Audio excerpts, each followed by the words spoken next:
our overlords in this situation? Jeremy Crawford or Satan? Oh no, I was saying Hasbro. I'm the overlord here.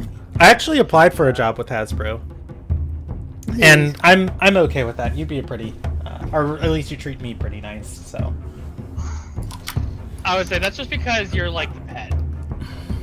Excuse you? No? Jackal's condemned to the mines. Yeah, I don't like the implications about my relationship there. And Overlord Willow can't, or in Overlord Willow Land, it's just happy re-education work. He'll be down there just watching YouTube videos and just No, he'll be mining and suffering. Oh, okay, never With mind. great food, though. That's my in the thing. Willow You get dictatorship, great we food. do not let you think that this isn't brutal torture. We own up to our human rights abuses.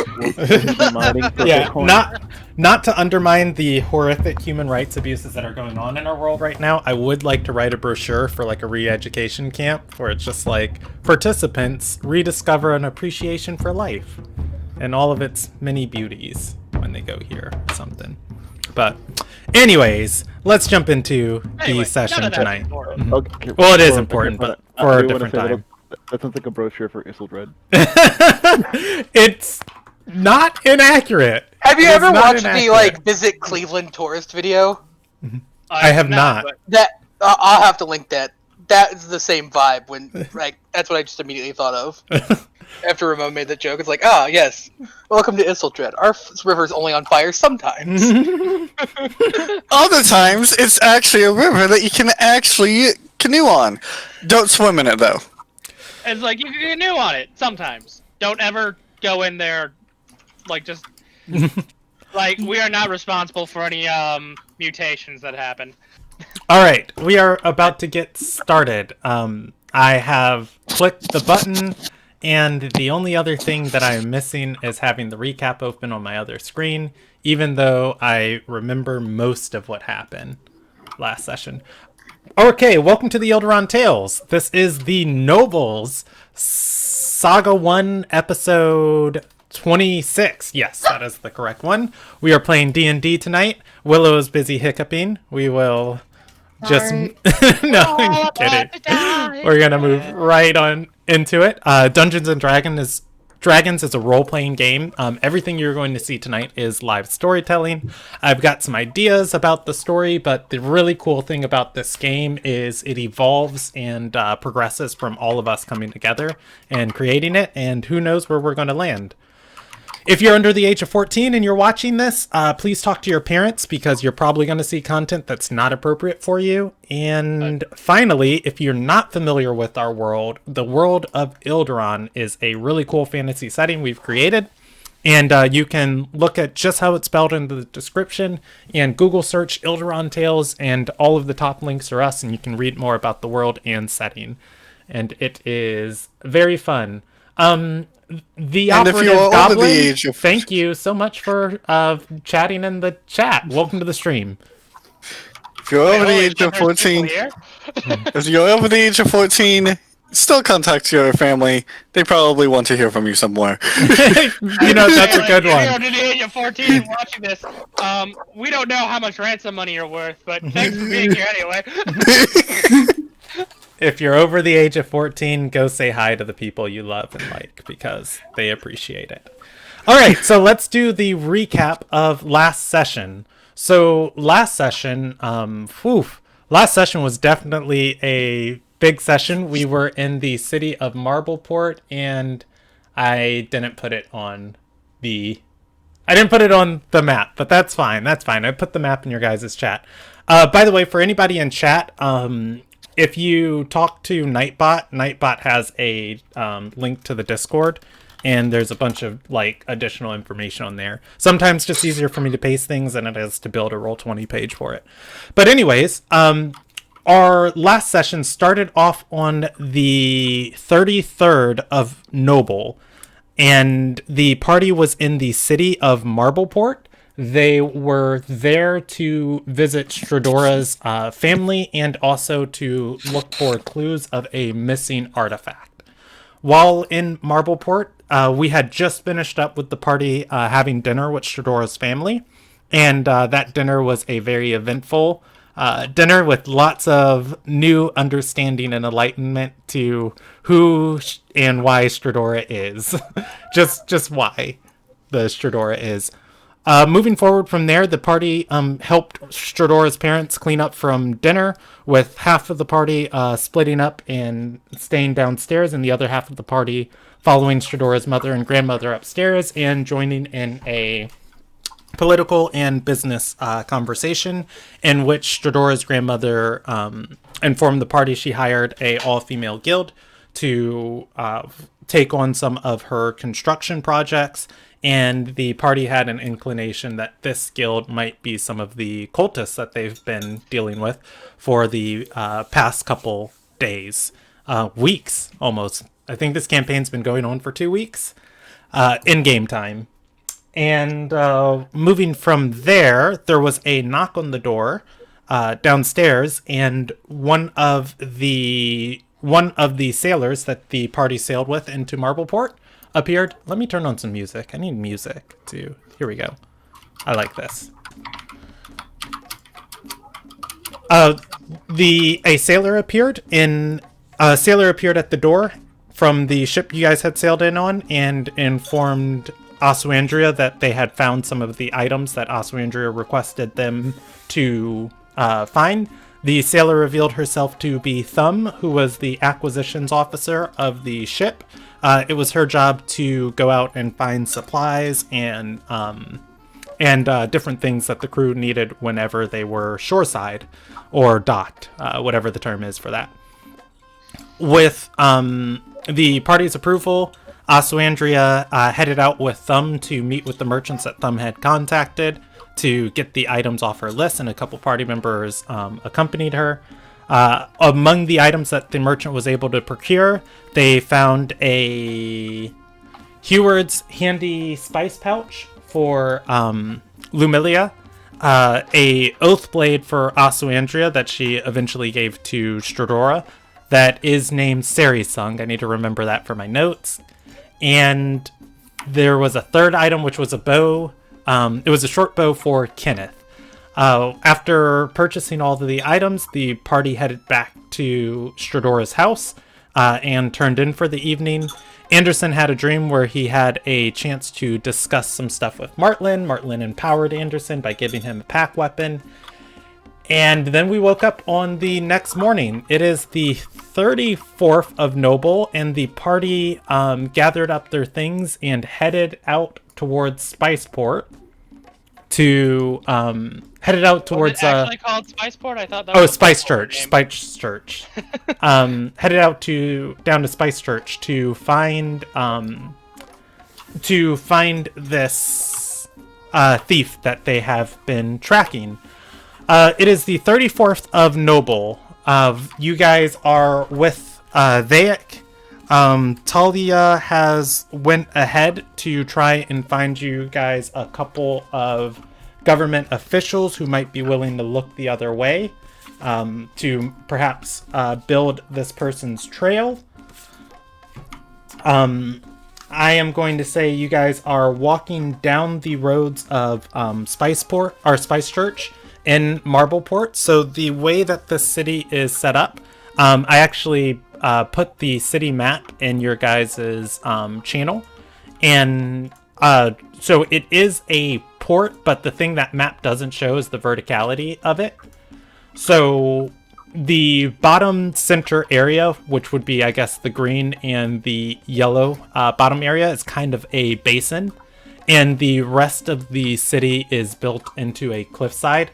So by the time you get up to where you see like the castle or Appleknot on the map, if you're looking at the map, that is, maybe 80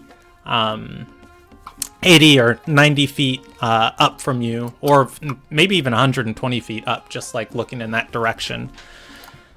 And the whole cliff, or rather the whole city, keeps zigzagging and scaling up this cliffside around the port. Spice Church itself is on the highlands, but you can see there are also different areas and kind of gardens and plateaus and little neighborhoods going down the cliff sides wherever there's enough space to kind of squeeze in a little center of buildings. They are there, and there are different winding roads leading down the cliffside and eventually, down towards the beach in the distance. That said, as you guys are walking, I'll roll a dice for how populated it is, but otherwise, you are all together. They, who is Stradora's grandfather, has been walking with you and discussing his wondrous adventures that he's had the entire time. There might have been 40 seconds of quiet for the entire time you guys have been walking, like collectively. Otherwise, Vex fills the dead air. What would you like to do? So we are, to clarify, we are still on our way to Spice Church. I will. Let's see. I'm gonna make a thing on Roll20, and I'll move us there. But if you were to, I don't need map and lighting. Thank you very much. I don't need objects and token. There we go. Roll20 is getting fancy. If you were to look at that map that I put inside of your Discord, I would say you guys are at the city gates, entering into Spice Church. Okay, because Kenneth was going to ask, so is this Spice Church building a marketplace? The name makes me think of like a building where they sell spices or a marketplace. I'm not really sure. I don't know. Do I know if Spice Church is a building or an area or a district or? Yeah. So, it is outside the walls. So inside of the city gates, obviously, there's more taxes and things like this. This is one of the shanty towns out here. It is a yes. There are bazaars here. There are people that trade. A lot of the times, this is where, the more, or where the less established people would come to. This is where the less established people would come and do their trades. Outside of the eyes of the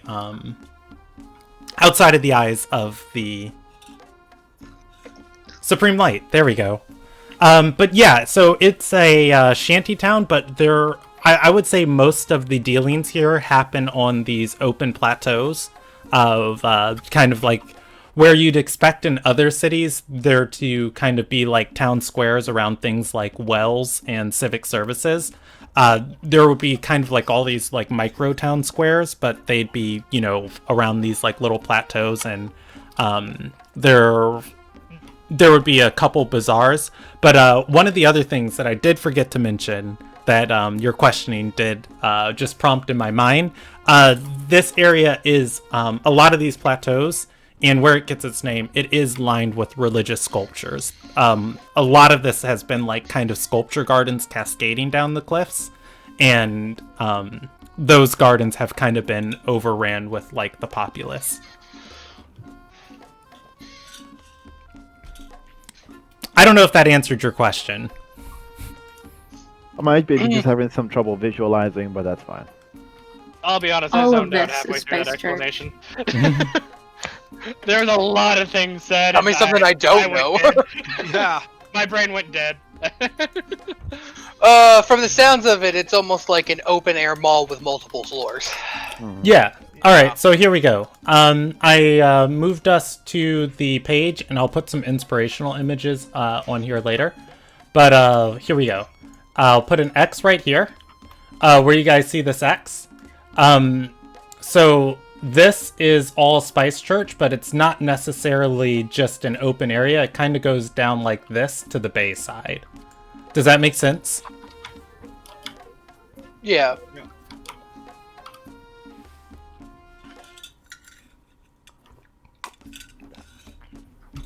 And I did roll a die. It is pretty populated, moving in and out of the city gate.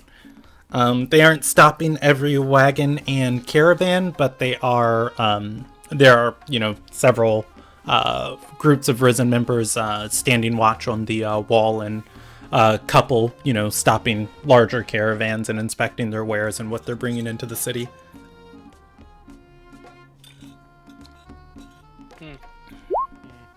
No, I didn't mean to do that. Sorry. All good. So we need to find Sick. Do we know what he looks like? Yes. Yes, I think. Well, it depends. It's been a hot minute since we last played. I'm like re-remembering what I could do. He's in Eladrin, I remember right? No, that's Like Sov. in- Sov is the Eladrin that we're looking for. Sick Oh, is the okay, blue okay. contractor. Okay, I was getting confused. Okay, yeah. I've never made anything confusing in this game ever. That was amazing. Never. I'm an old man. 3 week break because of Christmas. I'm figuring that we could just kind of like wander around, look, keep our ears open. We stand out, so she'll find us before we find her. We don't stand out that much. I don't You're a think. 6 foot tall hulking barbarian from Ardor in the middle of Malberport. Yeah, we kind of stand out. Well, yeah, but we're in a port. We can't be the only So you're a 6 foot tall hulking barbarian noble Ardorian in the middle of Yeah. spice. casual Who club. has Thank you for reminding me that you're not an 8 out of 10, you're a fashion. 9. I think we stand out like a sore thumb. I'm in casual. I don't know. Did you guys put your armor on? I'm in like a t-shirt Oh, so you're in your with casual. my rippling muscle. Should I Yeah, that's not going to stand out. Hello, lady. I don't wear armor. The armor isn't the weird part. I'm in armor, but I'm a Lil Najean. Oh, Rob, that's something else I need to know about. I am not covered in my Sunya Fedora. stuff. Okay, cool. Knew that was going there. Just It pose, wards off criminals. and pose and pose and pose. Alright, so you guys are just walking along this cliffside, looking down at the different sections of town? Yeah, and maybe looking to see if we see Bob. Okay, I can use your passive perception, or you can make me active checks if you'd like. I feel like since we're actively looking, we should use the actives. Alright, somebody roll me a Active perception check. check. I will as well. Thank God I am rolling shit today. First roll of the new year. First roll of the new year. 3. Oh, Jackal's dice are basically saying New Year. who 17 dis? rows! So sorry, that is my passive. If I didn't have a, if Congratulations, E. that is my average. Actually, no, I did worse than my passive because I forgot I had a feat. yeah, I did worse than my passive. No, I rolled average. Anyways, what does the 17 get me and Ramon, Brandon? Let us see. So, as you are looking down this cliffside, there are crowds of people here. There are groups of people perched out on these different plateaus. There are people reading. There are people teaching. There's people preaching. There are people trading.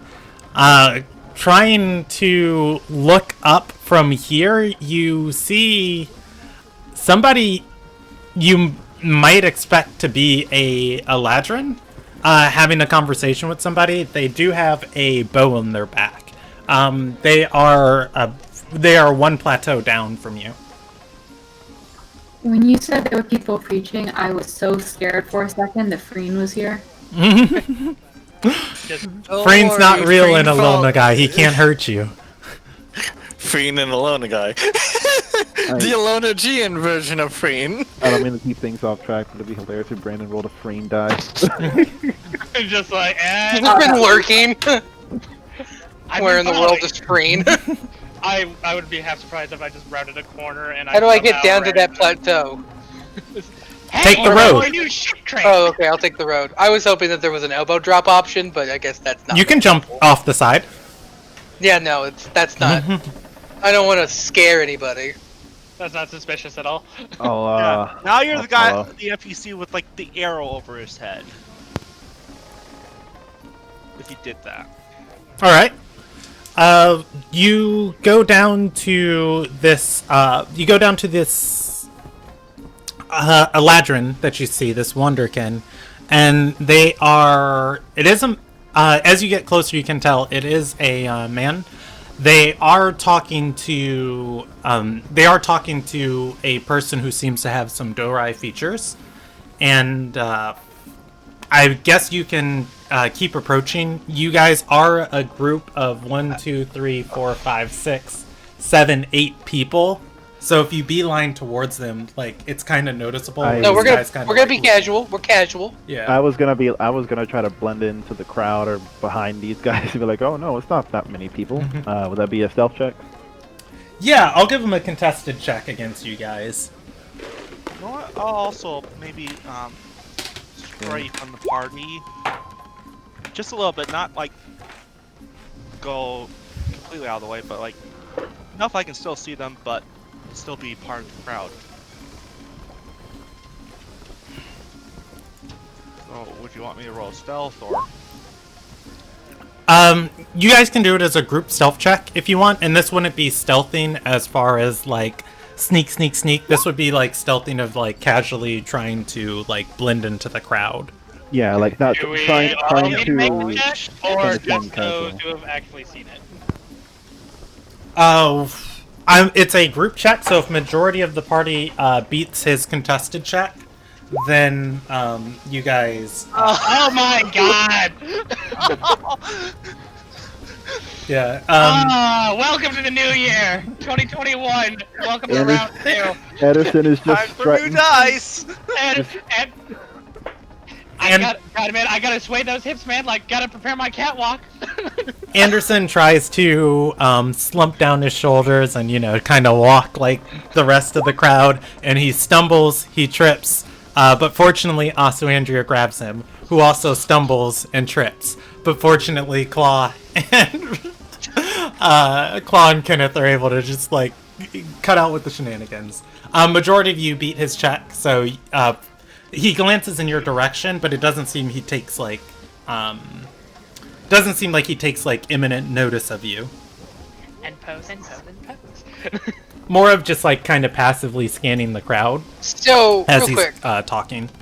that the man with the bow isn't Eladrin, right? Yes, We know what Zov looks like.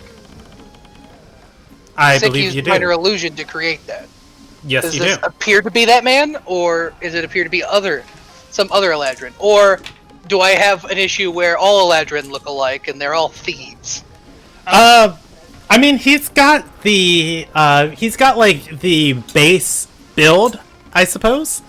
If you were, from the distance up on the cliffside, but as you get closer, you can tell there are several telling features that mark this man as clearly not Zav.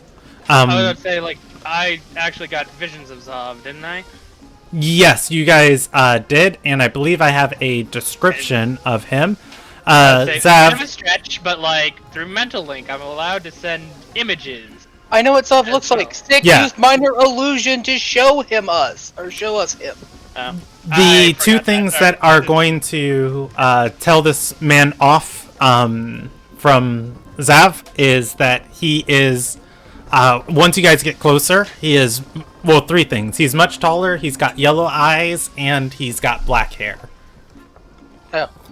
Well... No, I didn't know that as a player. Or as a character. Yeah, you guys do know Zav's got green eyes, brown hair, and he's on the shorter side. Yeah, well, he's also an Eladrin. Yeah. Well, I think gotta this be is a his dude. autumn form. Mhm. He gains height when it's in the new season. Fair. That is the height is the only thing that's throwing me off. I'm going to whisper to, I don't know, whoever the hell's actually next to me. This whole pecking order thing seems weird. I don't think it's him. Okay, who's next to Dora? Who's next to Shadora? I'll just roll you guys a d8. Okay.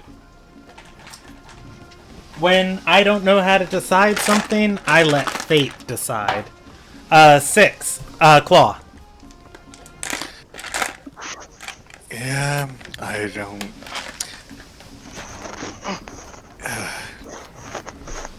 I don't know enough about Ladrin. I'm gonna slap Claw on the chest, lightly, not like to cause pain, just to get attention.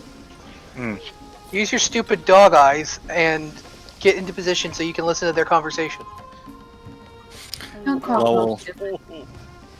Claw will nod and say, "That's not how eyes work." I know you can read lips, asshat. Don't get semantics with me. And Claw will do just that. He'll get into position to kind of read the Eladrin's lips, basically, figure out what they're saying. Oh, oof. Alright, Do you need to know what languages I know, by the way? No, it's fine. They're probably speaking common tongue. So, If they were following CDC regulations, they'd be wearing masks and this wouldn't work.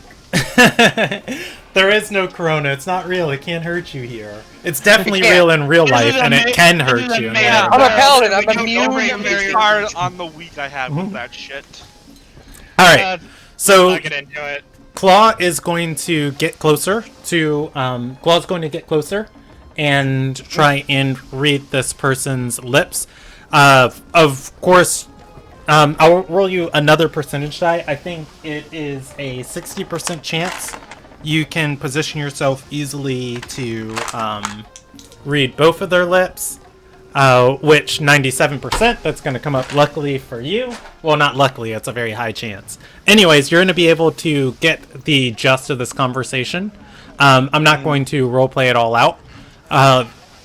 The longer you stand here and watch what is being unfolded, you are able to pick out that this Eladrin is a bounty hunter, and this woman had something stolen from her.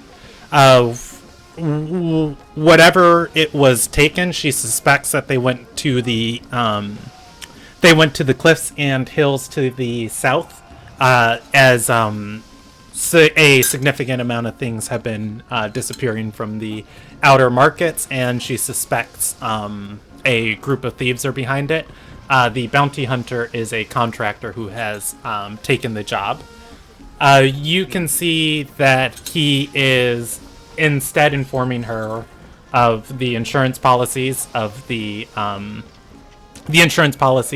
Supreme Lights castle, as he is what's the word? Not faith. The word means not faithful, but not confident that he is going to be able to recover her items. I will relay this to Stradora quietly, as best as I can once, assuming that they're nearby. So, looks like he's a bounty hunter as well. Heading towards the cliff. The woman's wanting to have him head out towards the cliffside, though he doesn't seem too confident in him being able to complete it. Oh. Fascinating. Vake's gonna speak up, and say, thieves hiding in those cliffs, they're treacherous. Right slick on a rainstorm. One wrong step and you're plummeting down, the cascading rocks to your death. Do we? Oh god. I'm pretending I'm not a part of this group. I'm just I'm taking an extreme interest in some random booth that I have no interest in actually buying anything from, but I'm pretending I'm going to buy something from it. Well, it's a good place to go hide, but we still need to go find Sick.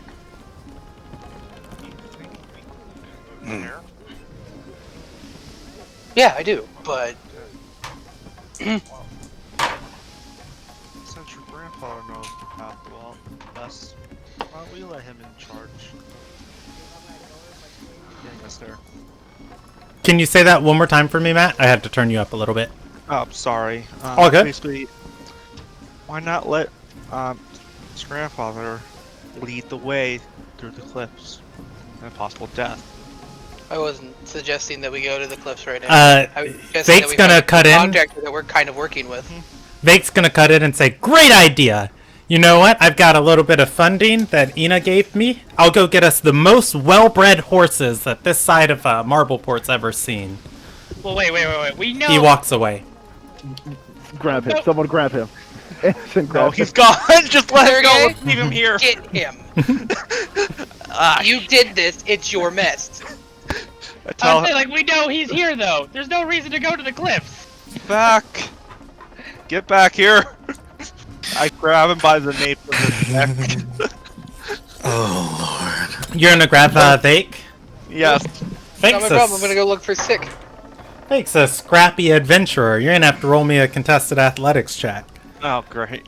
He's an old man. Don't tell me you can't be an old man. He's a calendar, damn it. Sergey is not super strong. But Vake rolled a 6. He's an old man. I have to think, what are the chances he's still proficient in athletics? He was.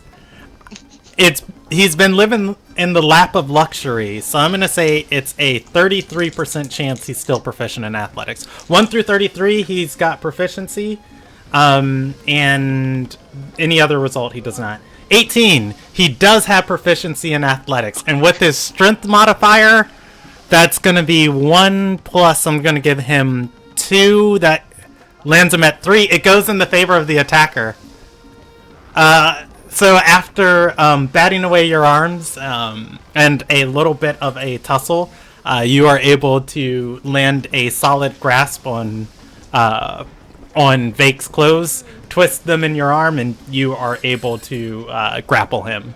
His movement speed is 0. So he says, "Unhand me! Look, I'm telling you, I've got a little bit of experience in these ways."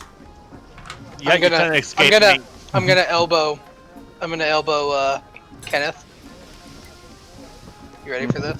I'm ready. That's Authorities! not That man's assaulting that old gentleman!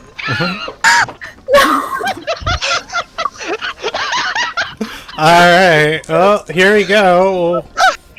We'll go with this. There's gonna be a couple eyes looking over. Just go see your granddaughter, please. This is not like, there are a lot of people here, but this isn't the inner city, so the guard to people ratio is definitely skewed, and the nearest group of risen that see or hear you are a couple. They're quite a little distance away as they kind of like look over, and you can see them point at one of their students and gesture. She starts making her way in this direction. They're not even like setting the real Sergey, run. turn. I'm fleeing the scene. Question, Brandon. What's up? In this world, what's the equivalent to like Alzheimer's or dementia? Well, yes. I would say they wouldn't have a word or proper diagnosis for it yet, but I mean they would know when somebody, they kind of lose their mind from age. Okay, I'll just say that's what Vac is dealing with. Anyway, I make my escape with Stadora. I'd like to note that. I Okay. hate you all. Expect to get hit with a rotten fish later on tonight. Alright, I'm gonna deal with Sergey and Vake in a second. Everybody else, how are you trying to find Sick? I'm What just it looks like, so I guess an investigation check. Okay. I'm just trying to pick him out in the crowd. Do I get a new roll or do I have to keep my same shit one? You can use your other one if you want. New roll, please. Better. Persuasion? You talk to the air. Wait, it what? does not whisper Sick back to You roll you. persuasion. I went for. It's the same bonus. It doesn't matter. Okay. But it isn't the same bonus, is it? Well, it's the same Perception's a bonus. wisdom score. Yeah, I know. But It's Anderson's still got plus 5 in it, yeah. I was actually really proud of you, Jackal. I went to get some information off your sheet and was like, alright, let me get ready to... I just might as well ask him on Discord. Wait, he put all the information on his sheet! Look at him! Don't be too proud, like, D&D Beyond finally added a transfer button. I didn't do it. So, anyways, somebody was investigating. Whoever it was that was investigating, go ahead and roll me that, and then we'll just keep moving forward. Would anybody like to help me? / be the person I help? I can I'll help. do it. Because I'll do it. You can help me. I don't have a bonus. Yeah, that works. I'll do Okay, it. I will let you use the help action, but just explain to me how your character helps. I want to push you guys to think in the shoes of your character. Look, I'm going to remind Kenneth what I believe sick looks like, because I remember that. I'm going to kind of like, also be like, I kind of know the area, so I'm going to put him in good vantage points. Okay, so roll with advantage. Investigation. Okay. Alright, so you guys go looking for Sick. Let me pull up my description of her. Where is it? Hey, Kenneth, how strong are you? In physical strength, Yeah. very little. Thanks. We should get Anderson back and have him pick up also Andrea to Anderson's look for him. here. What do you mean get back? I'm here. Oh wait, it was Sergey who's getting arrested. Never mind. Arrested. Anyways, so Kenneth, you go looking for Sick with investigation. You guys are able to position yourself, ask around. I'm getting some background noise from somebody. Let's see. If you guys are fiddling with your microphone, if you could just go to like push to talk until you get it set, that would be awesome. Kenneth, you are going to be looking for Sick. After asking around a little bit, people are able to point you in the direction. Definitely seeing somebody like her. And I'm going to roll a indoors or outdoors check. Welcome back, E. And she is definitely going to be in a place. Alright, let's see. Let's roll up a place that she would be in.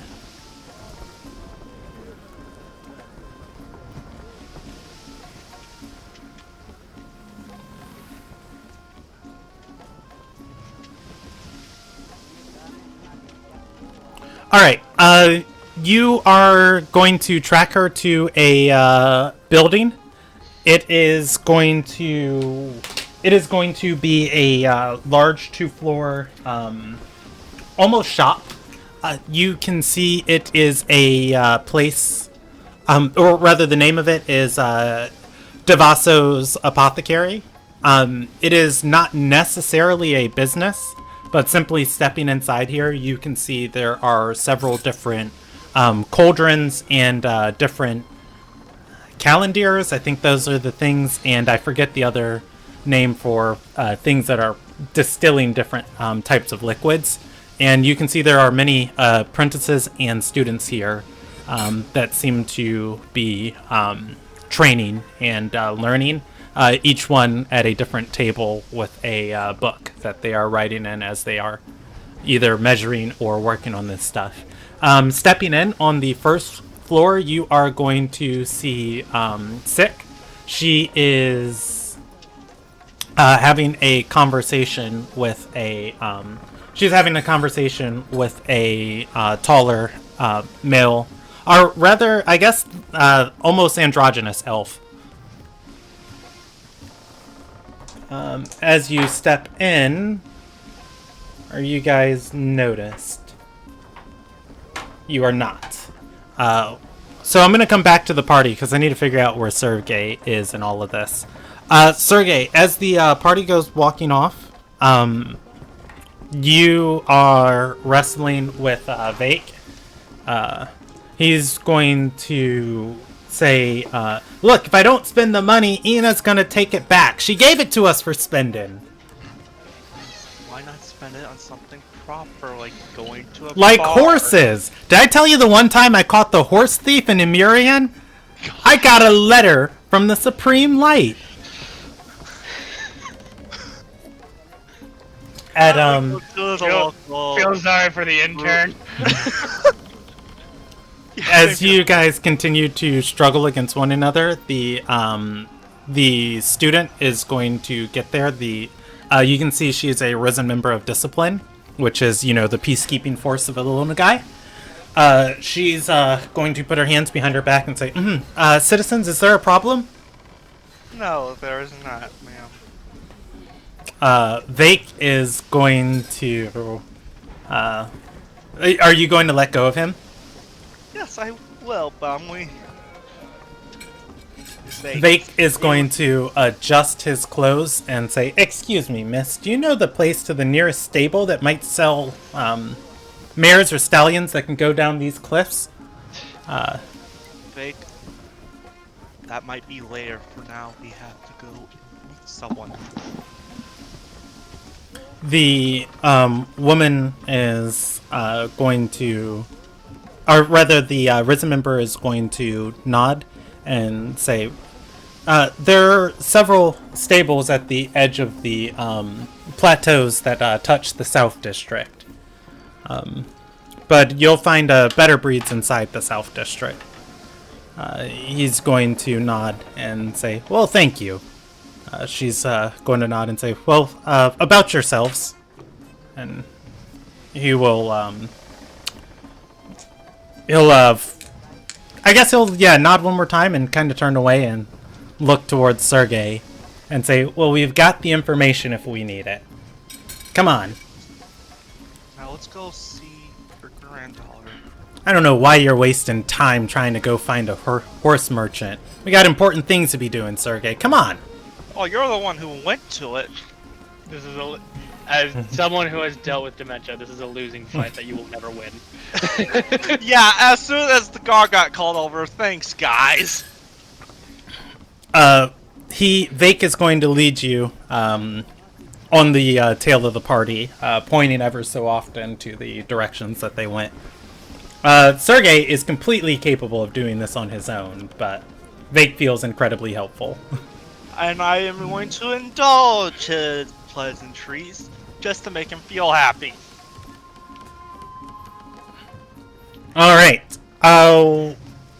As you get to the building, of course you see all of the same things that the party sees. Obviously, a step behind them, walking through the door. Vake holds it open for you. Thank you. Vake is going to lean in and he'll say, "Let her know what's up. I'm going to keep an eye out here like a hawk." Puts his crossbow on his shoulder and he's going to stand outside the door. I'll stay with him in case he hurts himself. In fact, it might be better if you were to stay inside.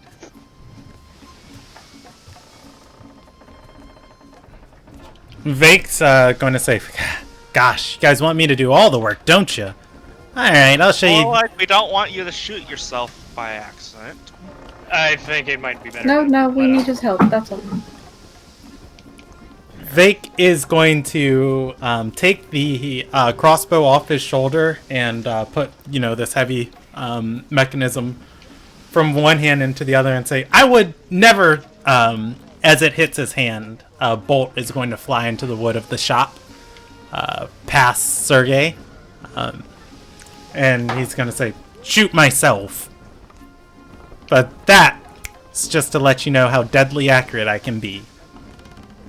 Yeah, because it didn't look like you were fumbling it. Watch your tongue, whippersnapper. Next one might catch you by the hair. He's going to walk inside. Also, I grabbed the bolt from the floor, bolt from the wall at this, wherever it flew.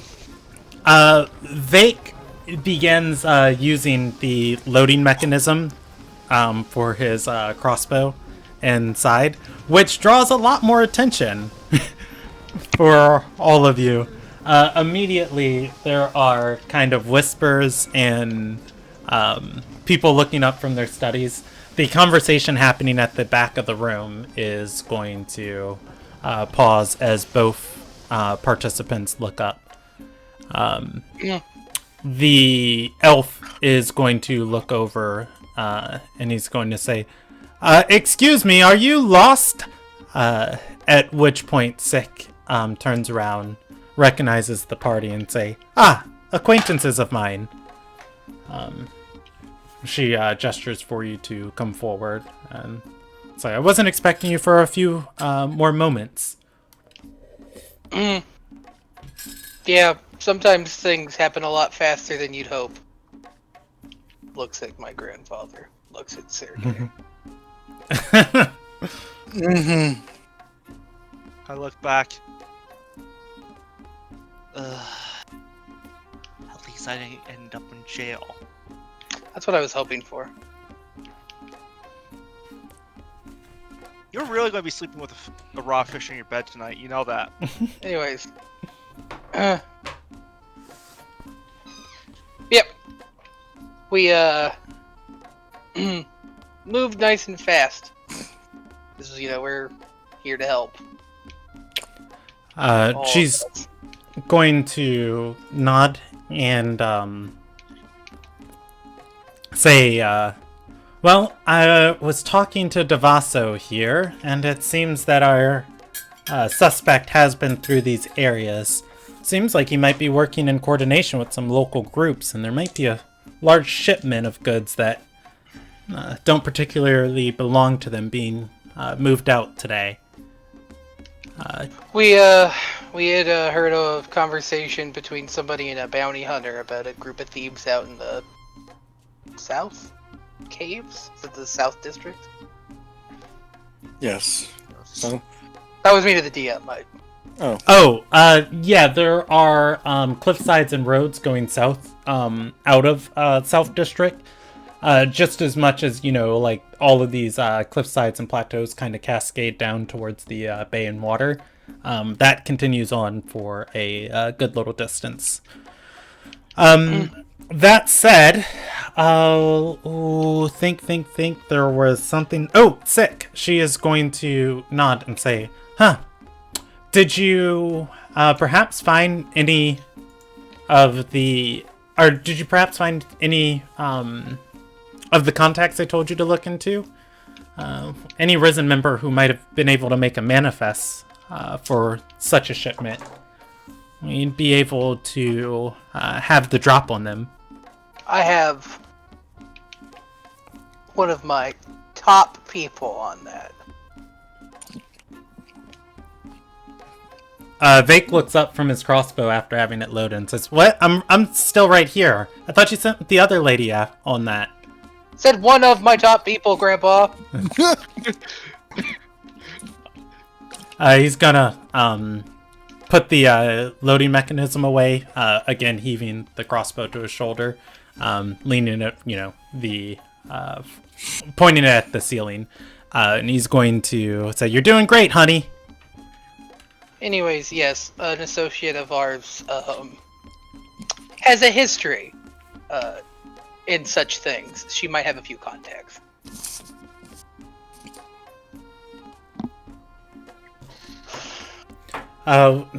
With that, Sick is going to say, "Great, let's go." And she'll nod to Devasso and say, "You should be commended for your bravery and the reputation this place holds." He's going to nod and say, "Well, farewell, contractor. Hope you find your hunt." She's going to start walking towards the door. Sick looks at all of you, and I didn't give you guys a place where Talia told you to meet, but Talia would have. So I'm going to say you guys are aware of a meeting spot that Talia told you, and it would probably be one of her local watering holes. Willow, I'll let you decide if it's pristine or if it's crummy. She deals with both classes of people. Pristine this time. Pristine. Okay.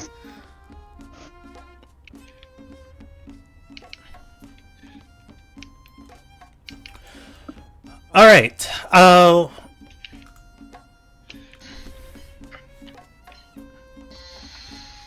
I am going to re-roll this. Okay, so it is a nice place, and it is not terribly far from here. If you guys care to share it with Sick, you can. I'm going to name it the Silver Priest Tavern. It is a place where people roaming into town and kind of looking to make contacts would meet. It mostly keeps out the riffraff here with some very well armed help, and the place is not a place to hang out if you're not looking to at least drop a couple well-sized coins.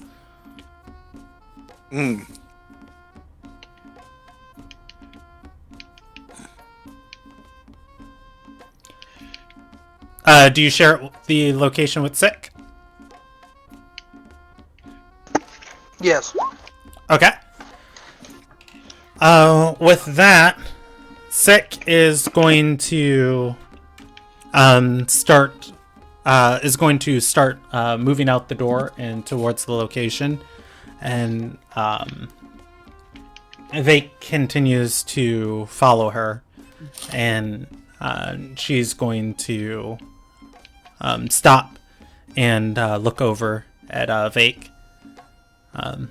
and she's going to say, and all of you are Vake's going to speak up and say, well, if we're informants of yours, contacts helping out, we deserve a cut of whatever you're getting. We're involved now. Sick is going to roll her eyes and say, I hardly think I need the help.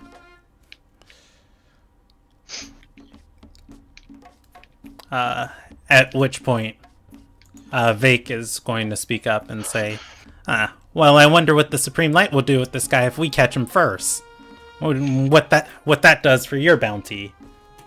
I'm gonna give him a look. You know, that look that just says I'm tired. I'm gonna look over at Sick. So, we have reason to believe that one of the items stolen was a scepter. She's going to shake her head and say, no. My employer wants me to recover the 2 items of his that were taken. While you are indeed correct that there was a scepter in the mist, it was a thing that he was trading for. It was not in his possession. It was only a means to seduce him into negotiations. I hardly think that this... Go ahead. Then you'll have no problems having that be our fee. She'll wave her hand and say, do what you wish with it. Vake's gonna look over at you and say, look, she's a blue contractor. Whoever's paying her pockets is loaded. A scepter? Ina can get you one of those. First of all, she works for a man named Irlor who deals in rare magical artifacts. It isn't just any scepter. It was a 20% chance he knew who Irlor was. 19. He's gonna whistle and say, you know, your dad did some work for him back in the day. Yeah, Dad told me about it. It wasn't apparently pleasant. Anyways, that means that, assuming that the scepter is at all of any good a quality that would actually intrigue. So, I imagine it's good. Irlor has an eye for these things, which means it's probably on par for the down payment, the kind of equity that Ina said I could get for points to the thing on my back. He's going to nod, and Sick's going to look and say, so we have an accord? They do. Good. I won't edit my contract in then any. And she's going to continue walking. I If think you I guys should channel my grandmother to put my grandfather in his place. Claw is just gonna say, I'm so glad you're a people person, Shadora. Thing that I live with. Yes. Yeah. Like, you have to be if you want to survive. Yes, and that's why I'm glad you are you. Yeah, Vake's gonna say, yeah, I don't know how she does it either. That brother of hers, too quiet. It's always the quiet ones that are secretly insane. Case in point, hello.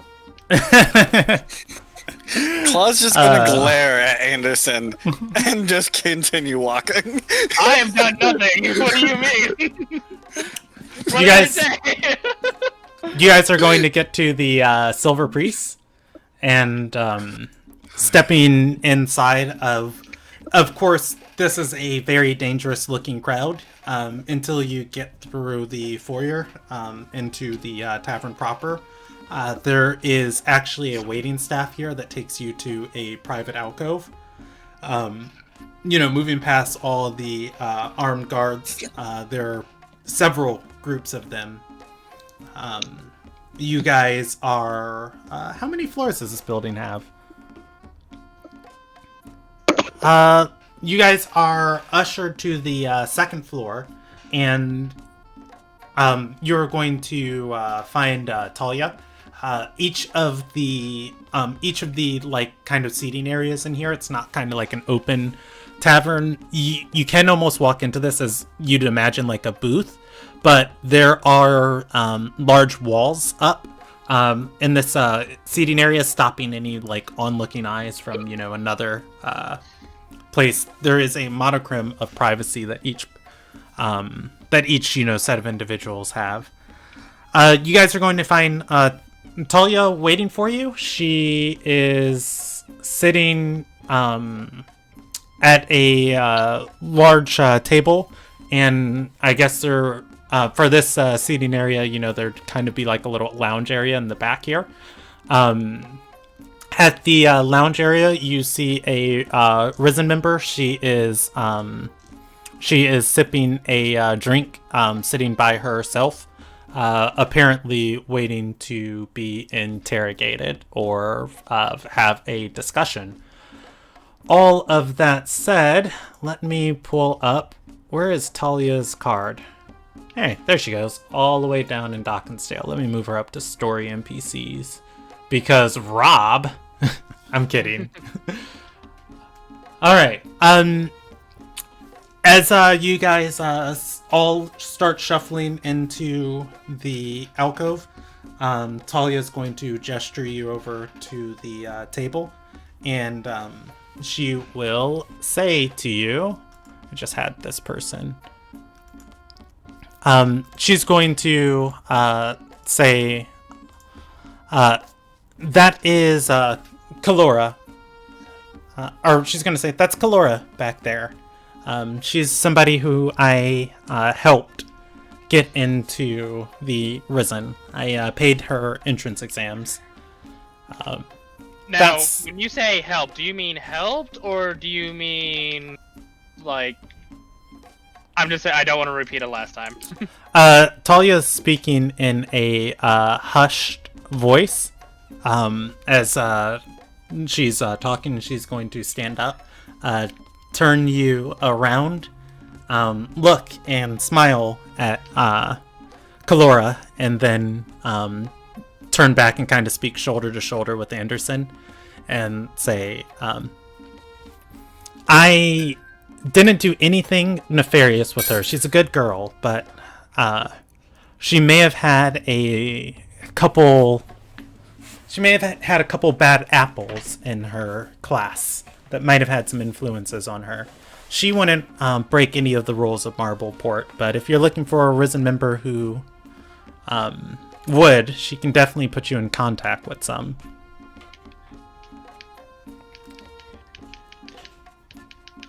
She'll look at Stradora and then say, are we good?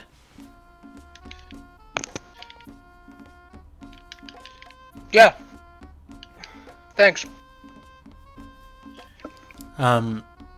She's going to nod and say, "Be nice to her."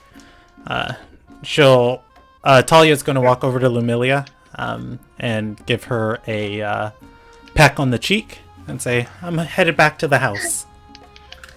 Okay, I'll see you soon. Talia begins to leave the alcove. Sick is going to nod and walk forward and say, "You guys want me to handle this, or do you, since it's your contact, do you want to take the lead?"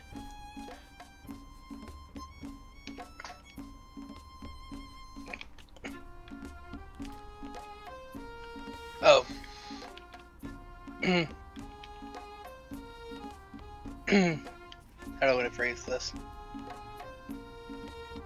We're looking for somebody who, might have forged a manifest? She nods.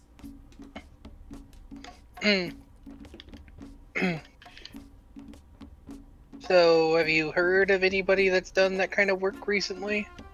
You're asking the Risen member? Kalora? Kalora? As you walk up to her, she's going to look up from her drink and say, "Oh, I was hoping to talk to Talia." We're good friends with Talia. Well, one of us is her fiance. Hi, nice to meet you. She's going to nod and say, "Oh, charmed." And she'll stand up and shake your hand and say, "Illyria, your spouse was so Lumilia, generous."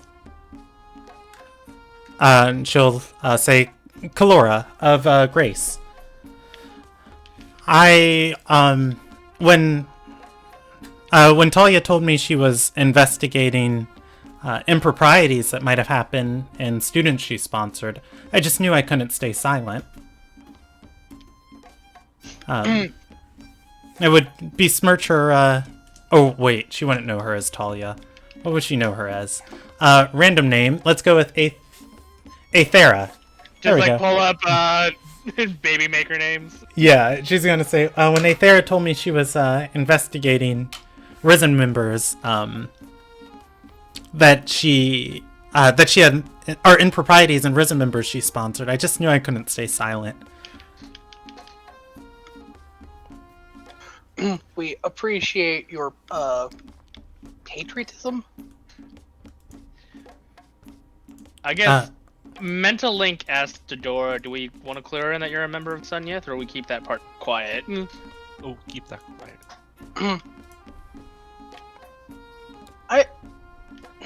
In the mental link, I tell my information as I please. Okay. I commend your dutifulness.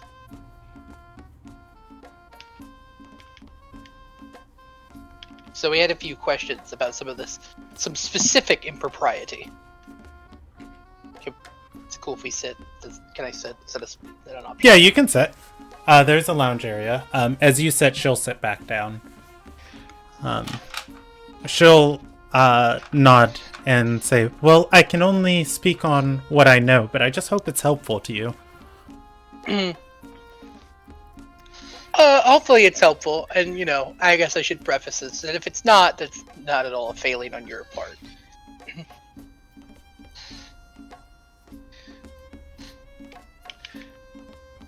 So, specifically, we were concerned about the movement of illegal goods, or the illegal movement of goods. And if you've heard anything or know anybody that's been forging or doctoring manifests. She is going to shake her head and say, "Oh, well, forgery and doctoring, anything like that is crimes of the highest degree in Risen. You'd be kicked out and have all of your contracts and all of your work thoroughly inspected. absolutely terrible if somebody was doing that. Though, there is one student who was in my class. Her name is Tens. I've covered for her several good times, but I've noticed in her records, she oftentimes reports the wrong locations, or even that or even forgets to report jobs that she goes on. And she's going to lean in and say, I don't want to besmirch Athera's name, but I think Tens might not be a good person. Oh my god, she's one of these people. I'm gonna gasp. I'm actually gonna gasp. Well, that may be true, and we definitely wouldn't want her lack of propriety to besmirch Athera's good name. She's going to say, well, first of all, what type of name is Tens anyways? I mean, I understand that Athera tries to sponsor all those who need her aid, but this woman, I tell you, she comes from the streets. And if I hadn't looked into her record, she probably would have been kicked out already. I'm trying so hard not to laugh. You're an absolute saint. She's going to say, last I checked before I came here, Tens was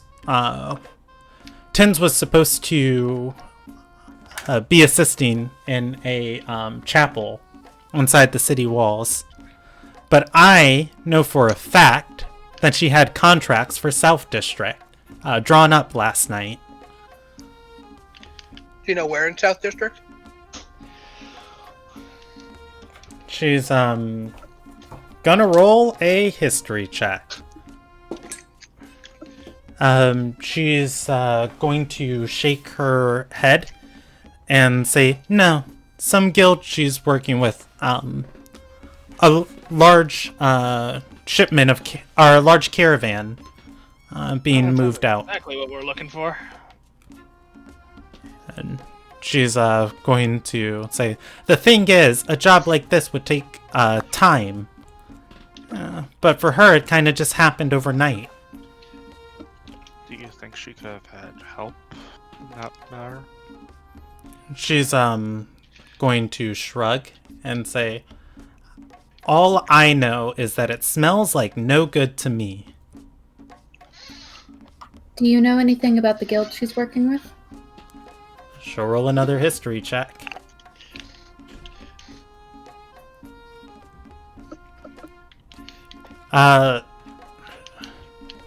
She is, going to say snakes, the lot of them, and not the good ones either. There's good snakes. Mango. No rock Oh no, anything. you know what I meant. Seth is Also, I would going like to look over and say the Gilded Serpents run most of the town. And she's going to say, but the Gilded Serpents, they don't work with thieves and cutthroats. And she's going to say, well, this bunch is. And at which point, she will take and draw a sigil for you guys of them. Of which... Silver sigil? No, it is not a silver sigil. Daughters of Is it the Daughters of Gindui? I don't think you guys have seen any markings for them. Yeah, we wouldn't recognize it if it were. It's true. Yeah. It looks like a... It doesn't look like the Gilded Serpent sigil. Like, before the Gilded Serpent sigil, it was kind of always like the base type of snake with like different modifications of it. This one, it is a snake, but it is not arranged in the same way of like, almost, an S or just always kind of looking towards the heavens. It's weaving in and out of a cloud, almost like a Celtic knot. Okay. Is there anything else notable about it? I mean, I guess it's just a drawing. Not that you can see. She's going to say, I saw this stamped on one of the forms. Now, she's going to lean in, or she'll hand you the picture off of her ledger after she sketches it, and she's going to lean in and talk in a quiet voice.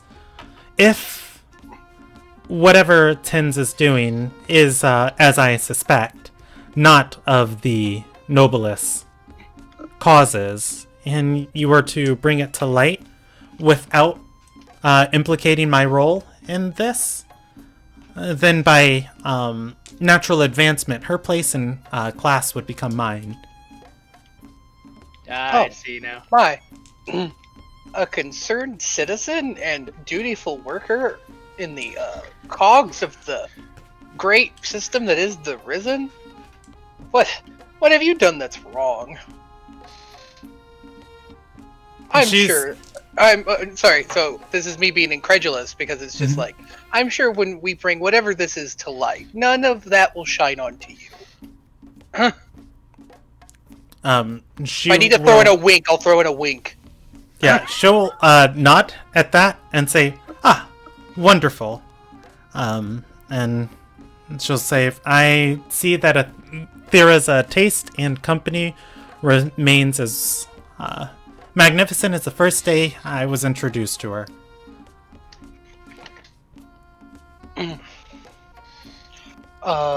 Does anybody else have any questions? I think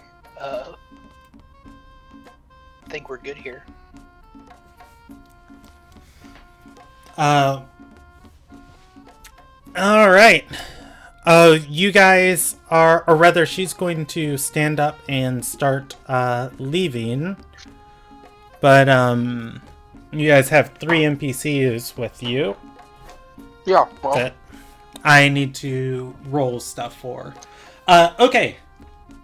As she starts leaving,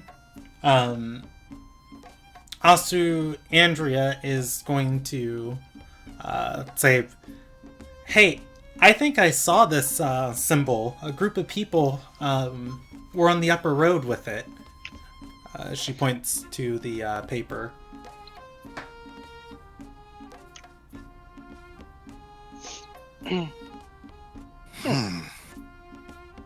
Good catch. Where at, did you say? The upper road, the road leading out of the city gate, southwards. Okay, thank you.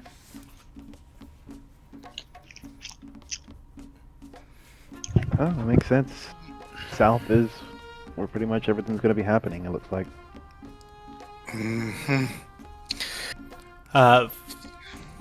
Sick is going to swear, saying, shit. Looks like I'm on their tail again.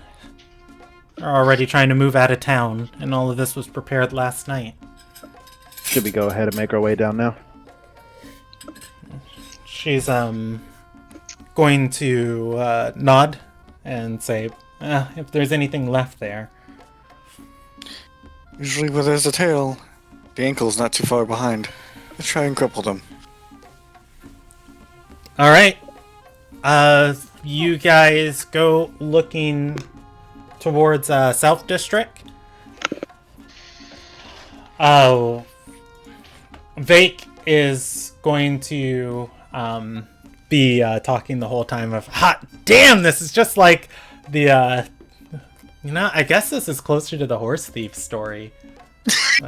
Yeah, he brings it up again and says, did I ever tell you guys the one about the time I caught a horse thief? And a Marion? Not a horse thief. Old Marion. Supreme Light wrote me a letter about it. I might have to see the letter. If you still have it. Oh, it's back in the house. Slowly looking more and more dead inside. Alright. I feel dead. Okay, this is getting to stop being funny now. As you It was guys never fun. as you guys are walking, both Vake and Sek occasionally stop to ask people questions, and I guess like you guys can too. About the caravan. Eventually, just slowly getting pointed in more and more of the right direction. Osmandria asked about the sigil. To the point where you guys get to a lower, or not a lower road, probably like a middle road in South District. And you're finally going to get pointed to a place where you see 3 wagons that are being loaded up, and you see on the back robe of one of the people on the wagons, the woman has this symbol on her robe as she is supervising this. Sick is going to hail them walking forward, and the woman is going to look a little petrified, at which point she is going to scream and say, "That contractor's back!" Sick doesn't seem to recognize this woman as she grabs onto the carriage, and the man on the front of it whips it. The horses and the other 3 wagons roaring down the road. Damn it. Oh, Lord. Initiative for... I can't outrun a horse. You can roll initiative if you'd like. Vake is going, or rather not Vake. Sick's going to say, "I've never seen that woman before in my life." What's happening? You guys were narrowing in on No, the this people. is in character. Oh, I know okay, what's happening. okay. Maybe that was the guy we're chasing disguising themselves. Mhm. Or maybe they described you to her? She's gonna say, "Shit, probably likely." I'm going... Been tracking them around Dawn's Touch for a while. Now that I've seen her, I can look at Is the caravan... How many horses are... Do I have a shot at... Do I have a clear line to the horse? I'm gonna roll your Basically- percentage die.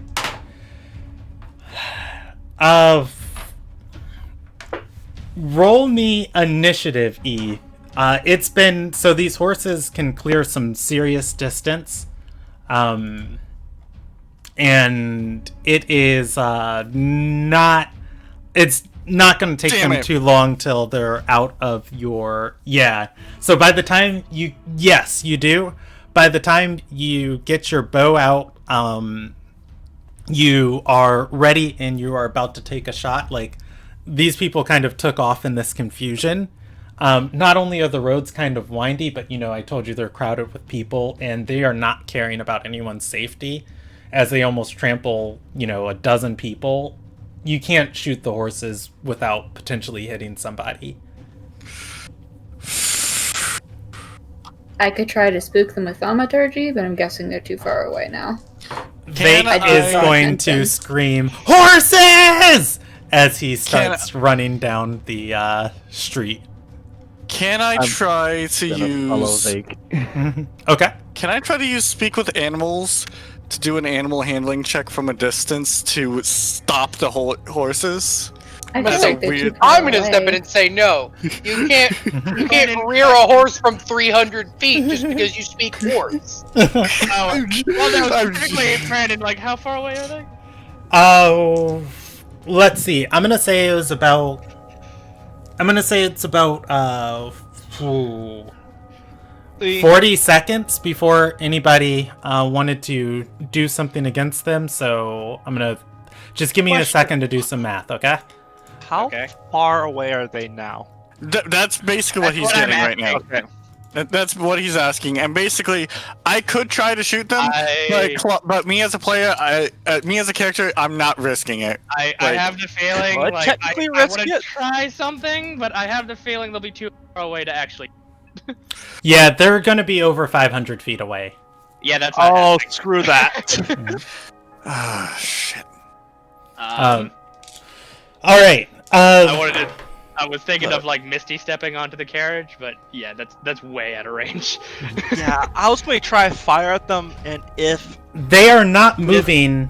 They are not moving. They're not moving Fast. They're not moving as fast as a single horse can run, but there are multiple horses to each carriage, and they are able to take the dash action without moving at half their speed. So I gave them a movement speed that's greater than a horse, but not greater than a horse, or not equal to a horse's dash action. So yeah, But- no, I don't. Yeah, as you guys I'll have are to track them. We're not going to be able to chase them. as you guys are trying to figure out what to do, Sick is going to say, I'm not losing them. Came too close, too far. I'm ready for my next job. She's going to pick up her robes and go dashing down the street. What's a horse cost? 75 gold? She's going to start shouting, 100 gold to anyone who gives me their horse! No contract needed! Pretty sure Vake was going towards the horses, right? Like. I did not mean to do that. I'm also disappointed I finally didn't prepare this spell. You know what? Let's see if. I don't have. Damn it! I don't have I've one. been sitting on that for a while, and I was like, I'm never gonna use this. And then it's like, God damn it! Well, god damn it! I don't have a mount in my list of creatures I can summon. At which point, I don't have horse Well, money. actually, maybe, but I don't think I have enough power to do it. Might as well try it. I'm just rolling percentage dice for things. Okay, so out of these people here, you are rather for what's her face, Sick. One person is going to have a horse next to their market stall and say, "Oh, madam, he got," and she points to his horse and say, "He got over the sickness last month. Just been pulling a cart. I'll gladly part with him for 100."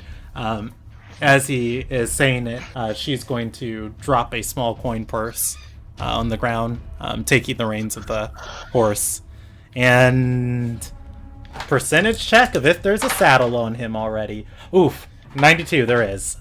She's going to mount the horse and whip it running down the road.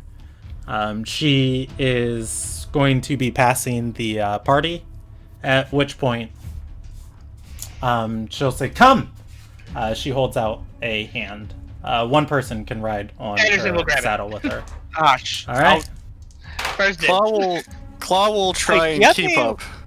Yeah, I'll follow as well. All right, I'm gonna roll a percentage die for Vake of how successful he's being. I don't know if you heard earlier. I did follow him. Oh, you did? Okay, cool. Yeah. Vake goes running down the road. He stops and asks a couple people and say, "Hey, I'm a contractor on behalf of the Supreme Light. I'm gonna need your horse." The person's gonna say, "Can I see your contract?" And say, "I don't have time for that."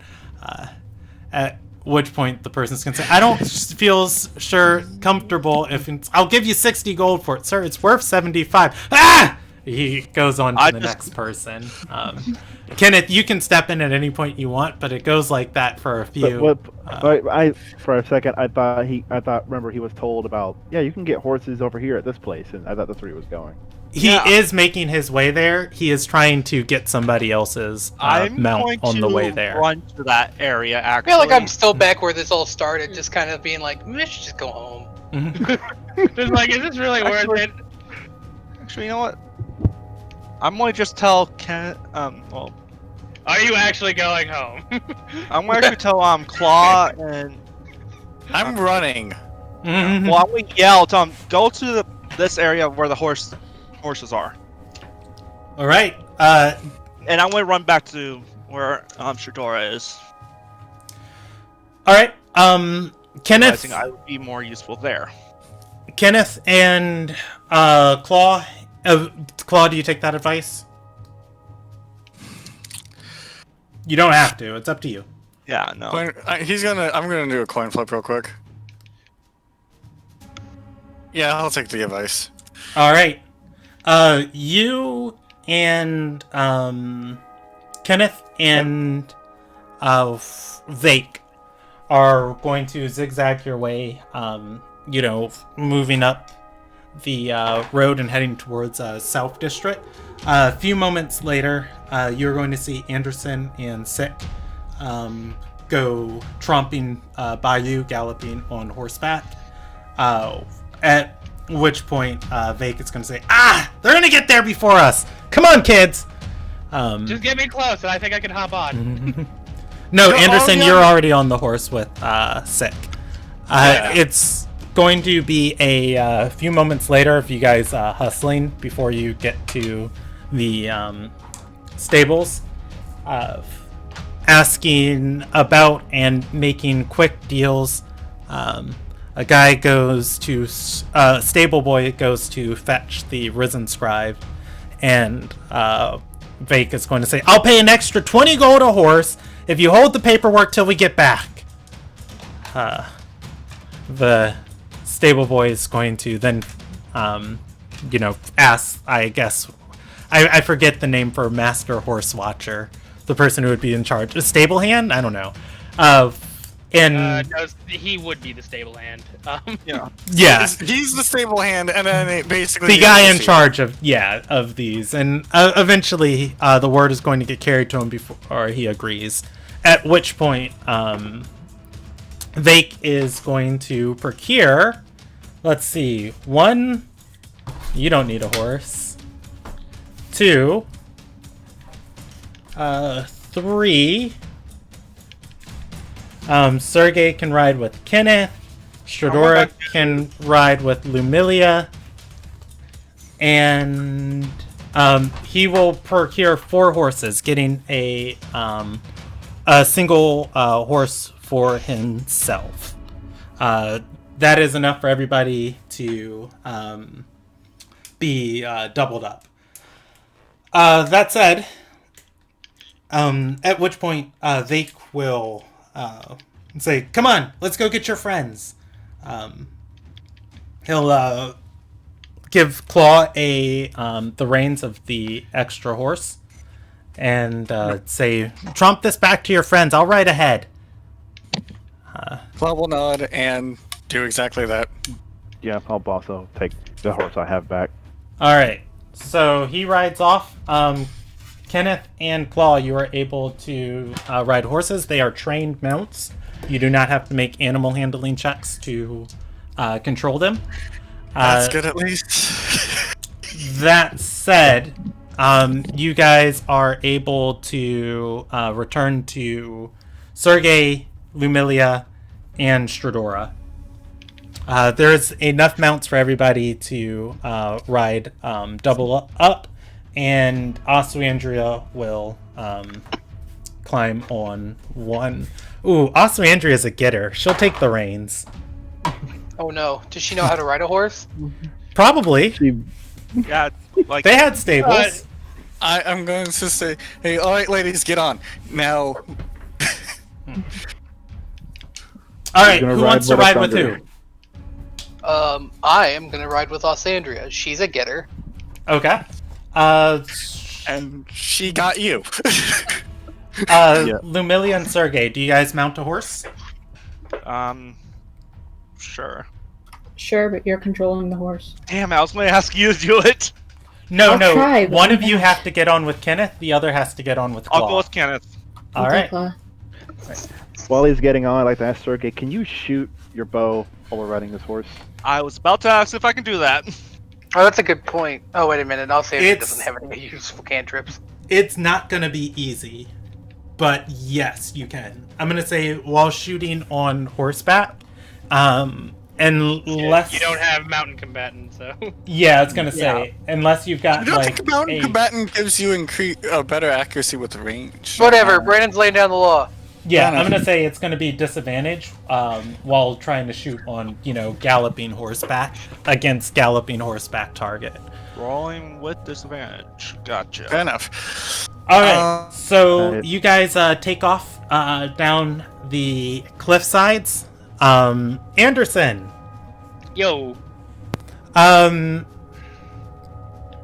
you are going to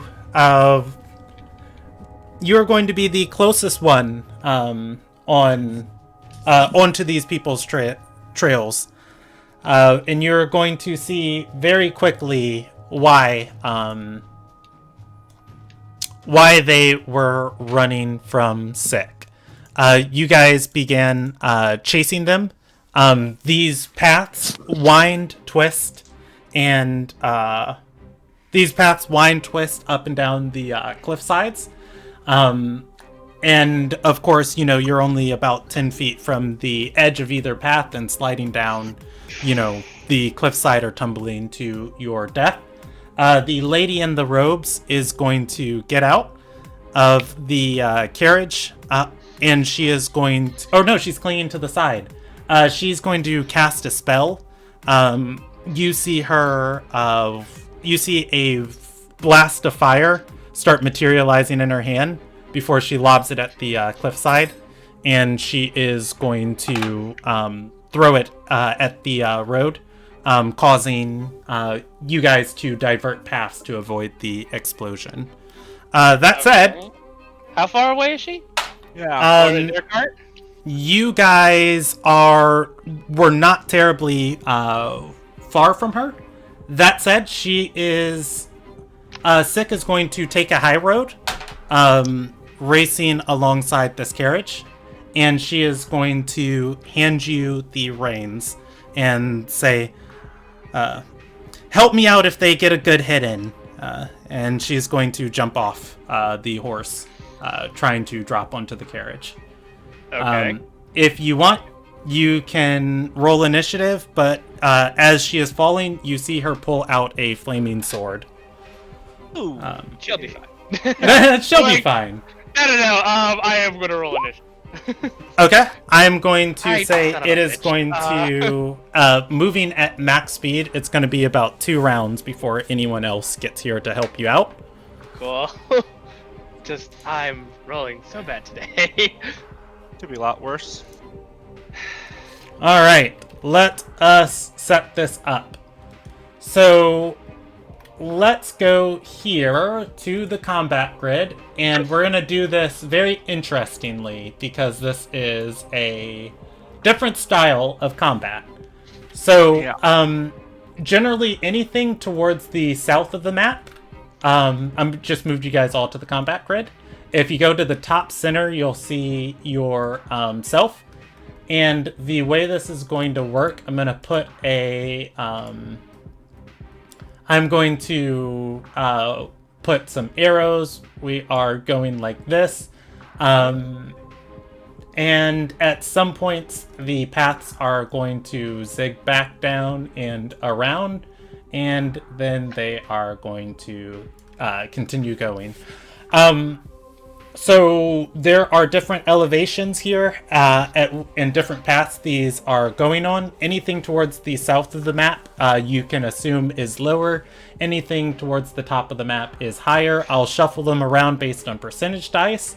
As she drops onto one of the carriages, you can see another group of carriages in the distance waiting. The woman clinging to the front of the other one says, go, go, go! And they are going to start all getting on their carriages and mounting. It is going to be about 2 turns before any of your party members join you, Anderson. How far away is the front to, like, the front carriage? Like, I need numbers, Brandon. I understand you need numbers, but just work with me here. We're doing this partially cinematic, and we're doing it partially not cinematic. So the thing is, if a carriage is below you, with a leap, you can fall onto it. Sometimes as they turn paths, they start going the other way. So at some point, somebody will be in range of you. Does that make sense? Yeah. Okay.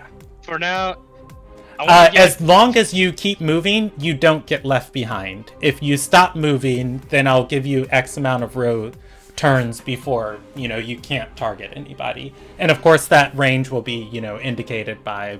If you can hit them statistically, you can hit them statistically. And I will do Pythagorean theorem for you if you want me to. Oh, good God. But for now, assume they are within your range, okay? Mm-hmm. Alright. And let's see. Sick is going to have dropped onto... you know what? Best way to do this? I'm going to roll a D3. D4 and re-roll on a 4. 2. Sick has dropped onto the second carriage. That said, the spellcaster is on the first carriage. Sick has summoned a flaming weapon, and let's see how many people are going to be available on this carriage to fight her, and she rolled a 17 in the initiative order. Should roll initiative. 1 second before you do roll initiative, go ahead and target your character and roll initiative, and then Anderson, you can use the initiative you rolled already. I would rather not. Well, you already rolled initiative, so... Yay! Oh God. Anderson, rolling shit. God, Well, I beat you, buddy. oh. I'm not last. Jesus. I forget because we're using new Beastmaster Ranger. Mango rolls their own initiative, or they go on mine. At the end of your turn. I believe you can choose. Alright.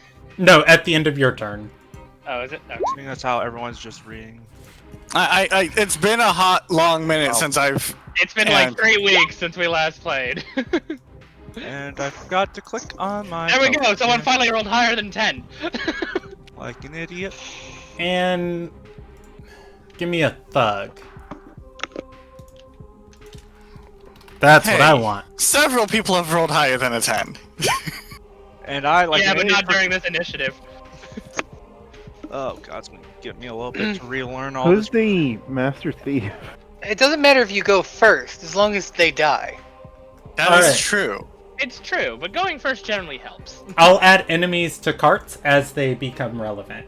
Also, quick question. Oh, the enemy. Can I do any pre-combat communication? Because, like, We're running. we're Yeah, back. I'm I putting... specifically want to tell Osandria things. So. Yeah, I'll allow it.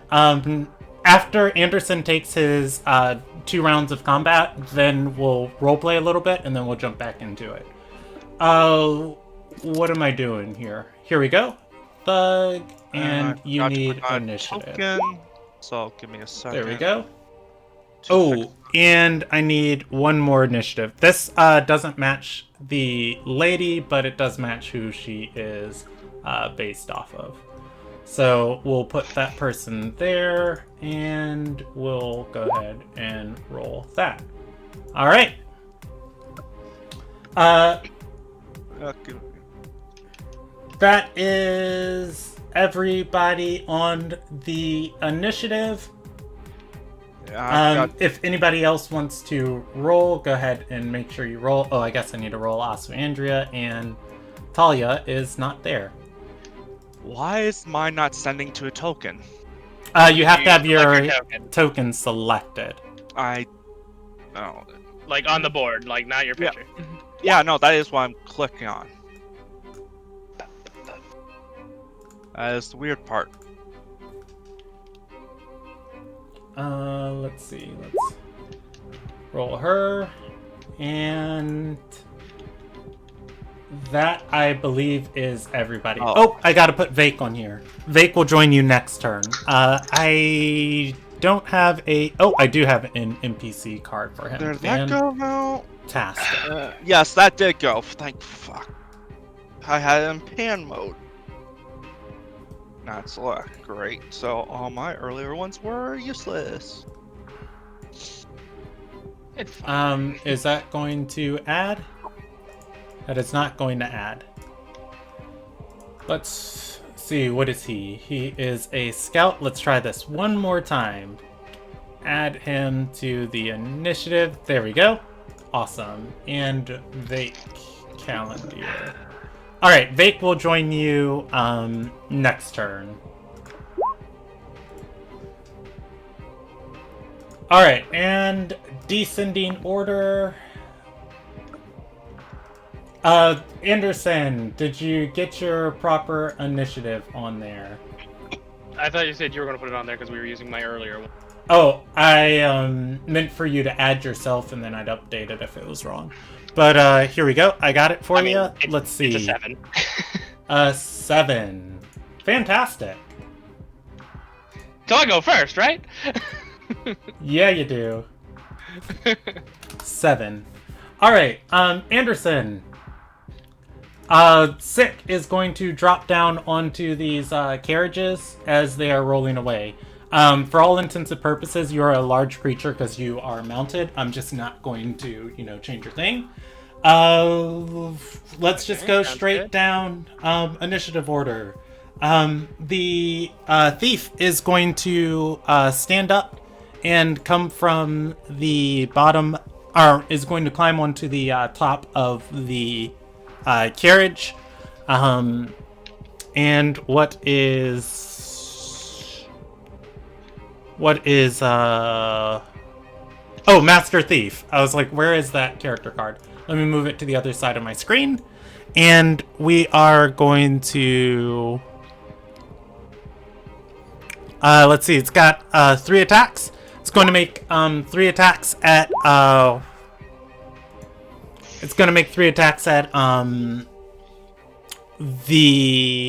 Sick.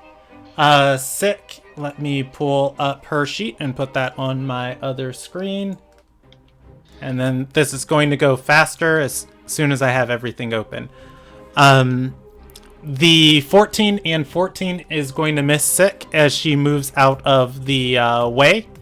And the 17 is going to land, and you are going to see the sword cut off of her robes. There seems to be an ethereal force kind of pushing it away. She does take 5 points of piercing damage, though. It is the evoker's turn. The woman on the front of the carriage. I will open her sheet and then have that up. What is she going to do? She's going to look back at Sick, and she is going to... She's going to ready a spell, at which point Sick is going to look up at her and not be able to counter it. She has a readied action. That is her turn. It is Sick's turn. Sick is going to use this conjured sword and make a melee spell attack.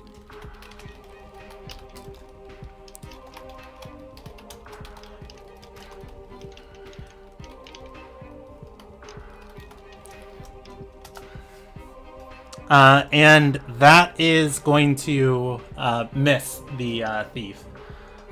She is going to slash with this flaming sword, the thief dropping to the deck of the carriage.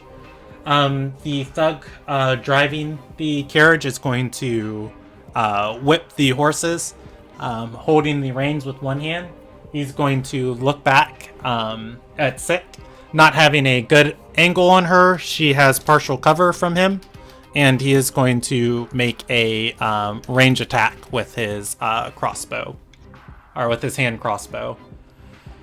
Let me pull the thugs onto my other screen, and then I think it's Anderson up next. Okay. This is heavy crossbow, but I'm gonna change the damage. That is going to miss Sick. All right, that is his turn. Anderson, it is your turn. Okay, so besides the cart, I don't want to mess with the cart that Zix is on, or Sick is on. Where? I actually need to zoom out. Where is everyone compared to where I'm at? You can jump off and get on the cart directly behind Sick. Or you can try and find a path down. If well, you I want to try to get to as close to the front one as I can. Okay. If you want to find a path down, I will say this is a trained... Well, more specifically, I need to get within 90 feet. Okay, I'm going to say this is a trained mount. So you don't have to roll animal handling checks in order to make it do what you want. But you are going to have to roll survival checks on trying to navigate this path downwards with this horse. So what if I just need to get within 90 feet and I don't need to go down? Within 90 feet, so you're trying to get to the first cart, or you're trying to get to the cart the caster's on? The cart the caster's on, which is this one, right? Yeah. So she is going to be outside of your range because she is 90 feet away from you, but she's also, I would say, about 20 feet down. So okay. I can Pythagorean theorem it, but it's on the outside of that. Okay. Can I get closer? Okay. Do you want to stop your horse, turn it around, and go the other direction? Can I not go... Can I not go, like, that direction? Yeah, you can. You're running in the opposite direction. Like going parallel up, or... wait, no. I lied. You are going parallel up. That was me having the wrong directions laid out. Yes, you are going parallel to her. So you can slow down, and you can you will be able to make an attack there. I would say, because, like... Well, so so are they going this way, or are they going this way? This cart, you and this cart are going that way. Okay, they're going... Oh! Yes. You both are going that way. I wanted... No, okay, I thought it was going the other way. Yeah, that was my bad. That was my bad. The second set is going that way. That was my bad on that. I want to target this one, then. Okay. If that's the case. What are you doing? I'm going to get within 90 feet, and then focusing on the horses, because I know horses have roughly about 10 HP, I'm going to cast Sleep. Alright. Because I imagine a horse going immediately to sleep at full tilt. That'll be a dead horse. Don't get the horses killed. That'll be yeah, but it'll also be a stopped cart and a blockade. You have to pay the life debt for those horses. We'll get there. Alright. Several things are going to happen, Anderson. Oh, I thought that would roll that for me. I didn't want the explanation. There's something I do need from there. Okay, cool. Sleep is not 5d8, I think. I want to say, because it says it has a range of 90 feet and it's a 20-foot sphere. So... Alright. So, you are going to... you're going to cast Sleep on those horses. That's and then, perfectly fine. I believe... because it's everything in the sphere, but I believe I can prioritize targets. So I want the priority to be the horses. You cannot prioritize targets. It's going to start with the lowest HP and then move up from there. So go ahead and roll me those d8s. It'll still be horses. So, the sleep... Alright. I'm also, I'm Warlock, so I'm casting the second level, I believe. So Let's look at 5d8 is. a. Yeah, I'm casting this at second level because I have to. I'm a warlock, so it's 5d8 base plus additional 2d8 for each slot above first. So that's 78, I think. Am I doing math right? Yeah. Congrats. Go ahead and roll it for me. Yeah, I think it's just a flat. Oh Okay, boy. 28 HP. So I'm hoping this works. Rip horses. I mean, really, just one of them going to sleep boy. will probably stop this. I'm hoping, maybe. Give me. There are just a few things I need to look up. Just because they have. I don't think there's a save. I think it's purely on their HP bar. No, there is not a save. They're going to go. One of them's going to be put to sleep. You do not have enough HP to put the second to sleep. I mean, one going to sleep is still. Yeah. That's still going to be terrible for them. Alright, one creature is going to fall asleep. As you do that, Anderson, you are going to be targeted by the Evoker's readied action. There it is. But question, does their cart go out of control because one of two horses that are pulling it have now fallen asleep and have gone limp? Oh, I have to determine that in a second. There's a lot of things happening. I mean, a horse just... Jackal, you just caused a domino effect. We're trying to go by each domino. Just let me handle... Can you let Brandon articulate a thing before you try to, like, rules lawyer it? Yeah. Let me handle the immediate things that happen. So you cast sleep. One horse falls asleep. The rest of your sleep HP can't target any of the remaining creatures on that cart. The readied action goes off. You interfered with the chase, and she is going to cast Ice Storm, centered on your square. At which point you can make me a saving throw against the Evoker's. You can make me a saving throw against the Evoker's spellcast DC. Okay, so is it like a dex save or Constitution? It is going to be, most of these are Constitution. Hold on, I'm going to link it right now. Ice Storm, where is it at? Cast. There we go. It is going to be a Dexterity saving throw. Okay. Yes. All right. First good roll of the night. That is fan-flipping-tastic, and the last thing I needed to look up was the riding horse does not have... the riding horse does not have anything bonus to its save. Anderson, you are going to take half damage from the ice storm. As you are pelted by it, several shards go through your horse. Your horse is going to fall down unconscious. Okay. Well, am I capable of doing anything right now, or just... What do you want to do? Yeah, you have your movement speed and your bonus action. That's it. But wait, now I got to move on to the cart. So one of these horses has There's a lot of moving parts. Yeah, one of these horses has lost its ability to run. I'm going to roll the initiative for the horses on where they land, because I believe you can be woken up from sleep with an action.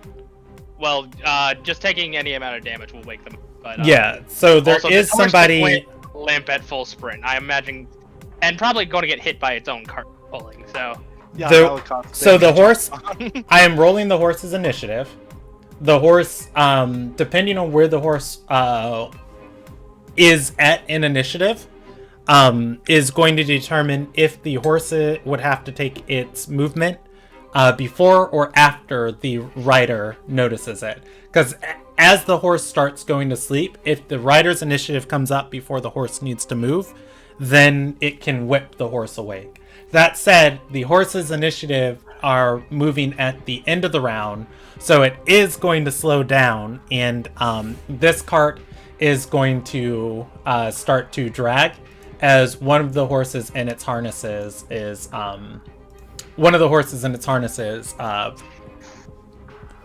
falls unconscious. That said, it's still fully harnessed, so the horse can fall as much as it wants, but there's still, the brace of the cart and the other horse supporting it. So I don't think that's how that works, though. Magic horses, moving on. Alright, so moving forward, Anderson, you have the rest of your movement. Your horse has been killed. Is there anything else you want to do with your turn? I mean, I'm going to run and jump, because I want to keep up with the chase. Okay.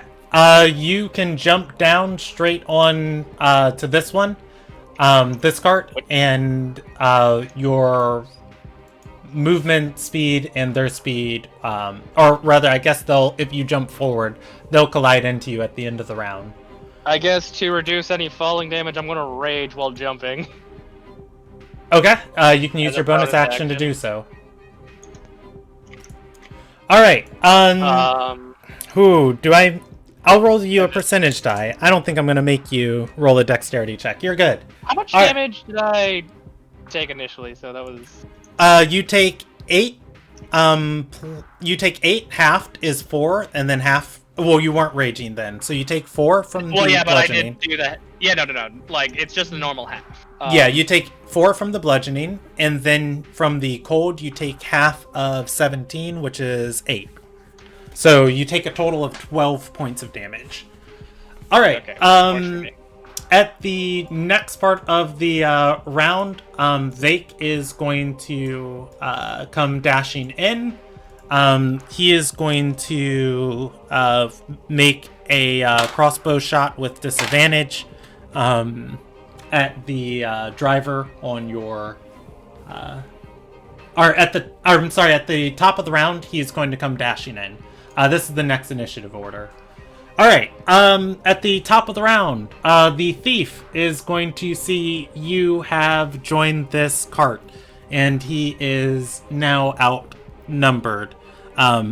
He's going to yell and say, "A little help back here!" At which point, the thief is going to make a shove attempt. And he's proficient in athletics. He's going to substitute one of his attacks for an athletics check. Sick is probably easily going to dodge that. I didn't mean to roll that dagger. Sick is going to contest it with dexterity. She remains on, and he is going to move to Anderson, and he'll make an attack at Anderson. All right. 20 versus your AC. Oh yeah, that hits. He's going to cut at your hands on the cart and say, "Get off!" Dealing 5 points of piercing damage. That is halved. Again, he's going to kick at Sick and try and kick her off. That's what I'm talking about. Sick contests with a dexterity check. He is going to shove her 5 feet, pushing her off of the carriage. Come her turn, I'll give her a reaction if she can grab onto it. Can I use my reaction to grab her, or? I'll allow you to do it. Roll me a sleight of hand check. Can I not use athletics? Sure, go for it. I'm gonna say. Oh my god! I was gonna say it's not very hard. It's gonna be about a DC 12 to catch her. She's going to fall off. On her turn, she'll try and grab 2. An attempt was made. She is able to do so. At which point, She is going to... This is a hard choice. She is going to cast a... Well, actually, this is a easy choice. She is going to cast Ice Storm on the carriage behind her, responding tick for tack on it. At which point, everybody on that carriage is going to have to make saving throws, and that is going to be pass, fail,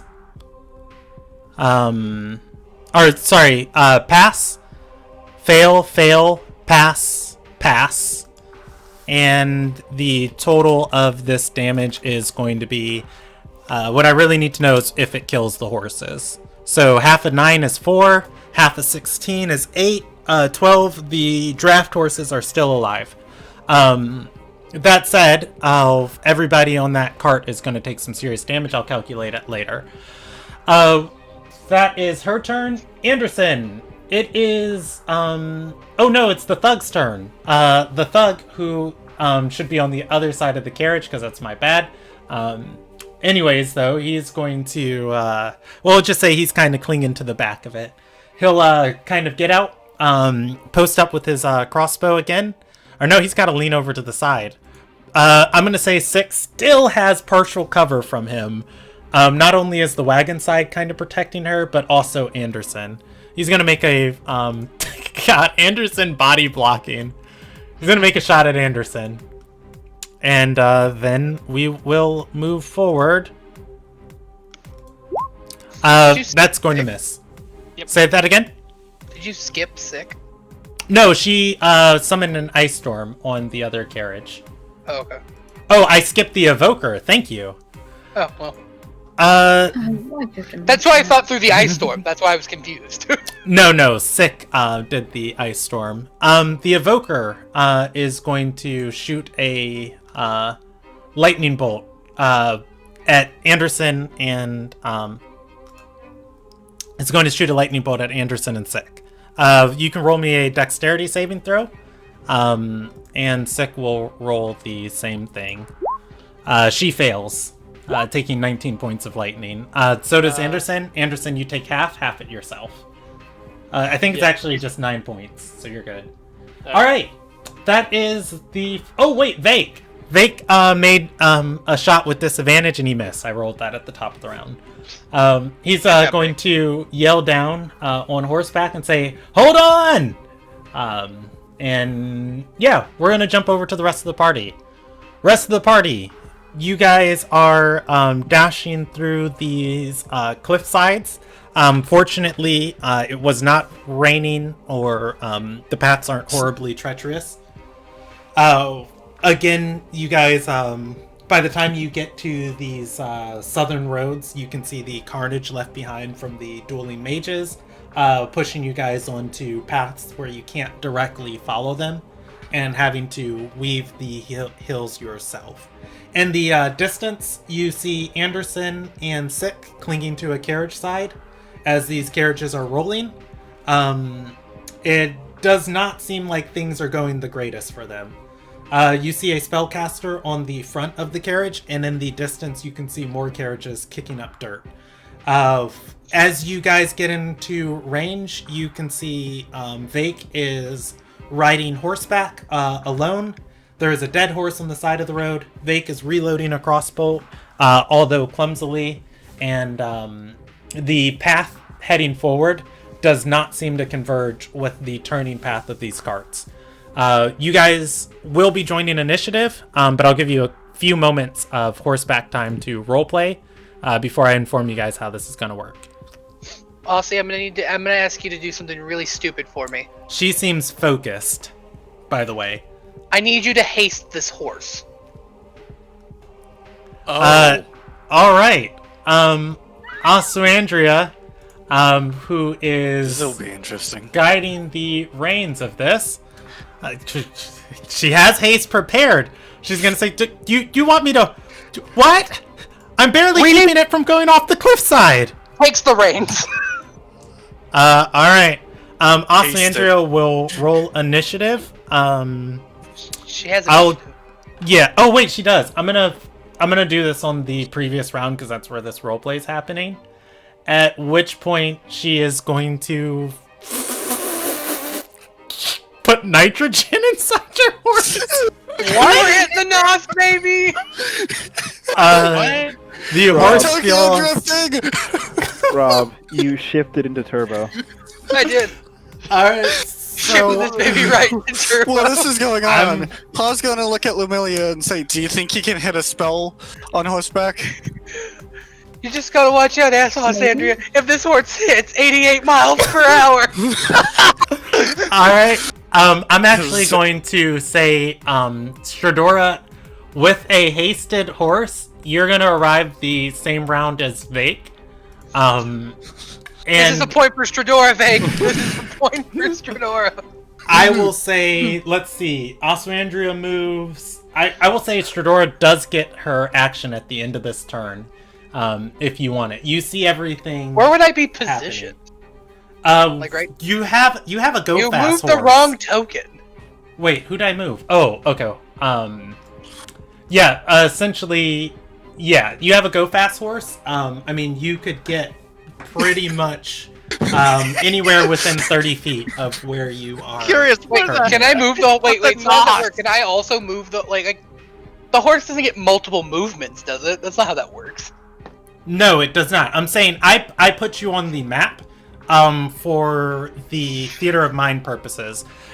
For you specifically, whatever you want to do, you can adjust yourself within 30 feet of wherever I just... So where I placed you, you can adjust yourself for 30 feet, and I'll say that's where your horse is running.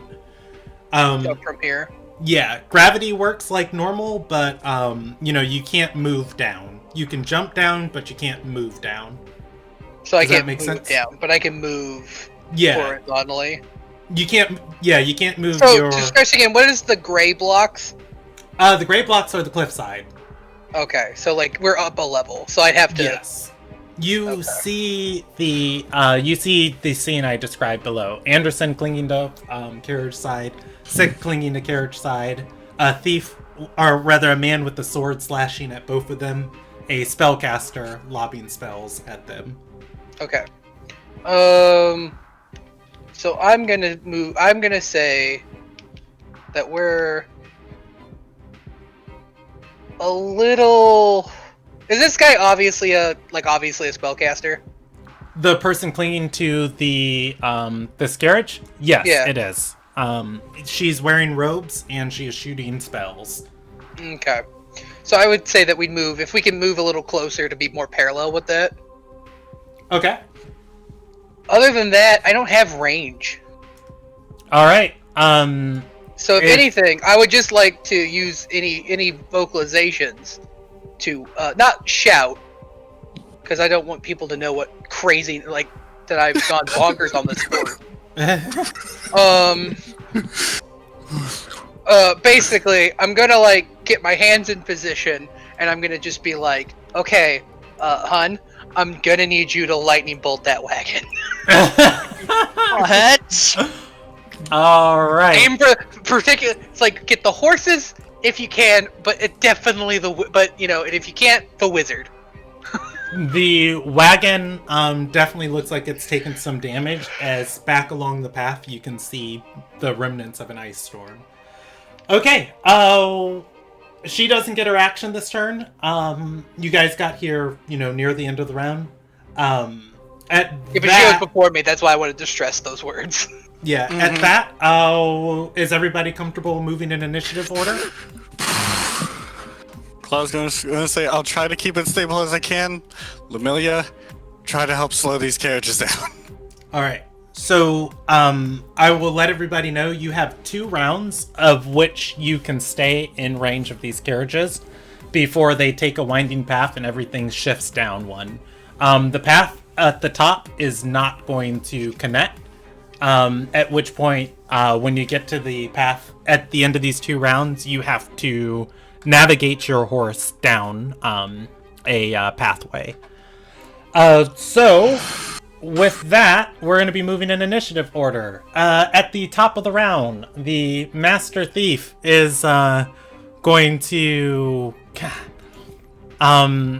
he's going to stomp on... He's not going to make an athletics check against Anderson. He lifts his foot, looks at Anderson, looks at Sick, and then it's going to... Rage, it's just like, do it, I dare you. And is going to make another shoved attempt at her and say, "Get off!" Stepping on her fingers. Anderson's got that fuck around and find out energy. At which point she'll try and shift hands. At which point he steps on it. She's going to yell and be shoved back 5 feet, falling off the carriage. Can we make another reaction? Yeah. Or is my reaction not back yet? Wait, I don't think you've gotten it back yet. That's it. No, I don't think it's been my turn. I don't have it back. Never mind. Yeah, this is all happening in 6 seconds. When the horses move, I'm gonna move her back. I'm not gonna move you guys forward, if that makes sense. Okay, that is... Oh, he's got 2 more attacks. He says, "Just you and I now, pretty boy." 1, 2. Ooh! And he's going to say the same thing. "Get off!" As you take 5 and 8 points of piercing... Or slash... Yeah, piercing damage. So 2 and 4. Yeah, he starts stabbing at your fingers. That is his turn. It is... Oh, Kenneth. Kenneth, you guys are going to arrive... You guys are going to arrive on the scene. Again, you can move your horse 60 feet along this wall. You can command it to take the dash action, which, you would have to use your action to do so, at which point, it can move 120 feet. Otherwise, you see the same scene that I described to everybody else, but I can re-describe it to you if you'd like me to. Okay, so I guess I see Stradora tackling... Looks like they're going to target the one in the back. I'll yell at the Sergey, "Let's get the one in the front." Alright. Is that horse still falling asleep, or has that been resolved? At the at the end of that round, the man would have woken that up, but I will move it back. Damn, let me get back. Okay. Trying to remember that. Okay. It was around here. So Okay. I guess Sergey. if you And can I'll move your Sergey character- forward. Yeah. Alright, there is a driver on the front of this carriage. You can see there are more people inside of it. Ever so often, the windows kind of flap open as it goes over like a bump or something. Kenneth, you can't exactly tell how many people are in there, in that carriage. I'm gonna cause a domino effect. Alright. Hopefully. That's what I was trying to do with sleep, but... That is Kenneth's turn. It is the Evoker's turn. The Evoker is going to see Kenneth on the ridge side. No.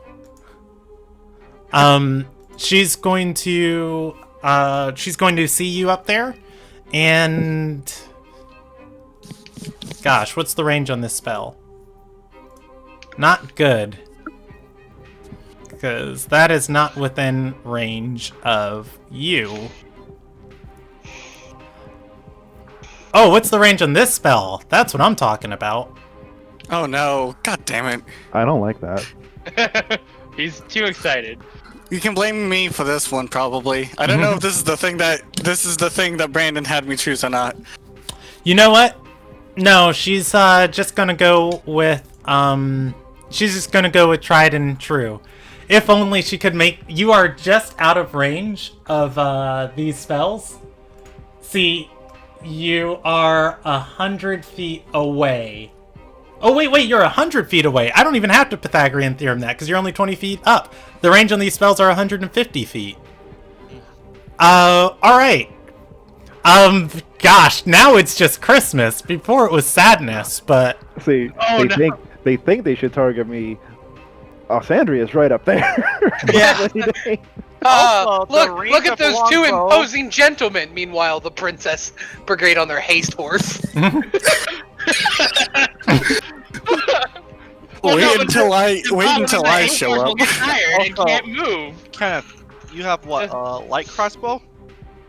No, I have a short bow that may or may not be magical with unknown properties. Okay. Well, your max distance is 320. Yeah. Anything We that- know. Yeah. No. But our main target is, of course, the front one. Yeah. No. I'm waiting for that other horse. All right. She is going to cast a wall of ice in front of Kenneth and radiating back towards one side of the wall. Hold on, let me make sure. If the wall cuts through a creature's space, creature appears and then on a dexterity saving throw, the walls can be breached. Creature takes 5d6. Alright. Roll. Oh, God. You know what? I can't decide. I'm just gonna roll a d4. Sorry. That's the way we'll do this. Okay. Instead, she is going to see all of you on the ridge side. And she's going to begin conjuring a spell. At which point, she is going to evoke another large blast of fire, and she'll cast this in a 5th level spell slot. A blast of fire is going to explode, or is going to be lobbed and explode on the cliffside near Kenneth and Sergey. Roll me a dexterity saving check against a fireball exploding around you, and I don't believe your horse can make it through those flames regardless. And that would be for both of us. Yes. Your guys' horse is going to go down as you guys skid to a stop, but your movement's already done for this round. Next turn, I'll just move you guys back rather than, moving everyone else forward. We got destroyed. All right, you guys are going to take 42 points of fire damage as you guys skid to a stop. That said, I don't think you're dead. Also, Andrea's turn. Not dead, but whew, I am beyond blood. Oh my gosh, it's Osandria's turn. Oh. They fucked around. They about to find out. Thunder, lightning. Thunderbolt of lightning. I have weaponized my waifu. Are you prepared? Andrea is going to look down if Shadora is holding the reins. I'm holding the reins. And you said you want her to get the horse? She can get the evoker and the horse. If she can get both, she can get both. She can get both horses or the evoker and one horse. She's gonna go for both horses. And also Andrea is going to yell, "Sorry!" and lightning bolt. At minimum damage, that kills the horses. They already took. Or actually, I'm sorry. The lightning bolt goes straight down because we established I had the carriages reverse. Both horses are going to be zapped and die, bringing this last carriage to a stop. The evoker and Sick will be moved back on the end of the round. That's also Andrea's turn. She can move her horse. Yeah, I'm gonna say she's. I have to move the horse. Yeah, she'll move the horse to there, taking the reins back from you. Oh my god, I love what might be about to happen. All right. Oh my god, this will be entertaining. That is her turn, and it is Sick's turn. Sick has fallen off. I'm going to just move her back to make that simpler for myself. She's going to see the evoker off the cart, and she is going to, flaming sword in hand, yell, "Who do you work for?" as she gets into a spell duel with this woman. She begins casting a spell. The evoker counters it. That is her turn, and it is Claw, your turn. So I'm debating on two things, but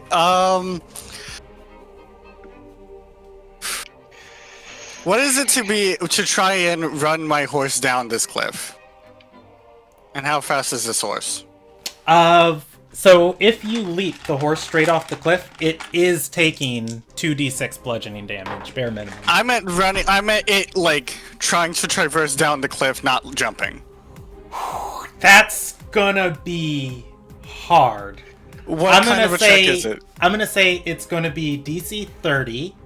If you have proficiency in land vehicles or mounted vehicles, I'll move it down to DC 25, and I'll give it as a survival check. Okay, that is what I needed to know. How about me getting off this horse and bolting down there myself? You can do that. I have a natural climbing speed of 35 feet. So each of these ridge sides are about 20 feet down. You take falling damage at 1d6 of falling damage per 10 feet. So if you fall onto the wagon, you take no falling damage. If you fall onto the ground, you take 2d6. So if you want to leap for a wagon, you don't even have to worry about any checks. And how fast can this horse go? 60 feet. 60 feet without requiring an action from you. Okay. You can make it go faster. Because I could run down there. This always says go fast to me. I'm gonna run up along here. Okay. With the horse, with no action. So, yeah, right there, behind the princesses, and then I am. Lumilia, take the reins. You know what? Yeah, I'm going to try and cast. That was a Jesus take the wheel joke. Yeah, I'm gonna pull out the ruby dust. I'm gonna try and summon something to block this to help slow them down. So if I can reach, what is the reach on summon monster? I think 100 feet. 30 feet. Oh, 30 feet. You can summon it at the bottom of the ridge side. So you can summon it. You can summon it here, in any of these spaces. It's 20 feet down. Summon beast is, and it's not better, Jackal, 90 feet. So I'm gonna summon a beast right in front of these carriages right here. Okay. Because I think with 90 feet I can reach, like, summon it right here. I think that should be within range. Okay. And what do you want it to do? I want it to basically bite the horses. All right. To slow them down and cause the chain reaction in the front. I will drag something there. Hold on, a second. I have a token for this. I gave you a token for this. Okay. Oh, wait, it should be there then. And the thing. And the companions and summon bestial spirit. There it is. And there we go. It's a large creature, correct? This is let me double check with the statistics. I want to say bestial spirit is based on the statistics block. I don't have the statistic block with me. Hold on. It's on this creature sheet. Yes, land. Land. So this one says small, but I believe the land has the option of being a medium. So I'm gonna move it to a medium-sized creature. Basically, and I'm basically gonna have it bite one of the horses if I can. Okay. I can roll you an attack roll, or you can roll it. Yeah, roll me an attack roll for me. All right. I think that kills. God damn it! Why did I have to crit? It is not going to kill it. These are draft horses. They are stockier and sturdier than riding horses. You guys are on riding horses. And the things pulling the carriages are stock horses. Alright, so And one of the I'm going horses to is going to take bonus- 13 points of damage. It does not like that. I'm going to roll a check that's purely for me. Alright. I'm going to bonus action shift, by the way. I think that's a bonus action. Okay. Yes, it's a bonus action.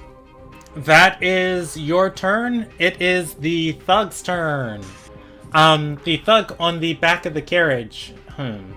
Well, he doesn't like all of that up there. Gosh, what's he going to, say? Oh, he's, gonna say, "Boss, we got company!" And she's going to say, "Just protect Zav!"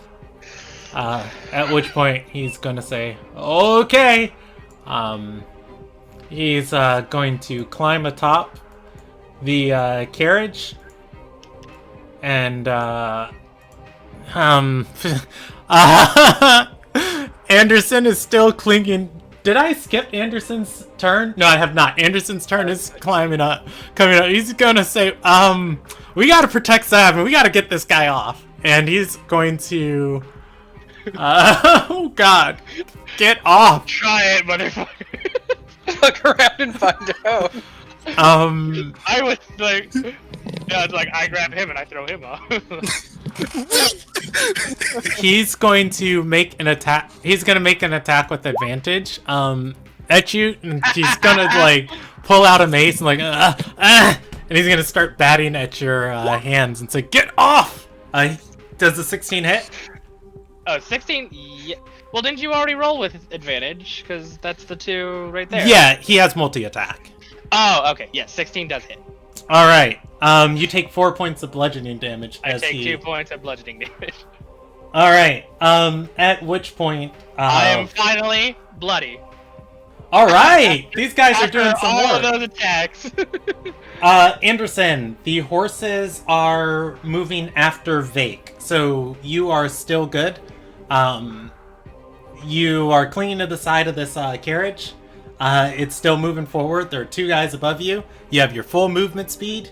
You can pull yourself up, and I'm gonna say 10 feet of movement, and then you're good. You got the rest of your movement. I'd say I already have I have 40 movement, so that's basically like I have normal movement. So All right. I'm gonna go ahead and get up. I forgot I don't have the selector on. Okay, Get I can up. move you. Oh, hold on. I moved you too far. There you go. Yep. Thug. The thug is I'm- going to take an attack of opportunity as you leave his reach. I didn't leave his reach. I'm still within the reach.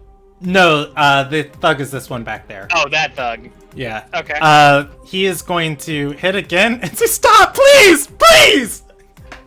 As he smacks you one more time on the nougat. Okay, 3. Okay, Anderson, looking like all kinds of pissed, summons the battle axe. So I had nothing in my hands, just summons battle axe. And I'm gonna beat some catharsis out of the guy in front of me. Wait, you now summoning your battle axe? No, I did. I am bonus action summon battle axe. No, it's an action. If you're a hexblade, I think it's a bonus. If you're not a hexblade, then I Let think it's a me regular look at action. this. For I the could have path sworn weapon. it's a bonus action. You'd think that, wouldn't you? You'd think wizards would respect your action economy. They don't. Let's see. Pack Moon as an action. Oh. Okay then. An action, summon battle axe. It is an action. Well, you have an axe now. Congratulations. What do you do for your bonus Okay. action? Plan B. We will use, since I am raging, I have advantage with strength checks / abilities, I think.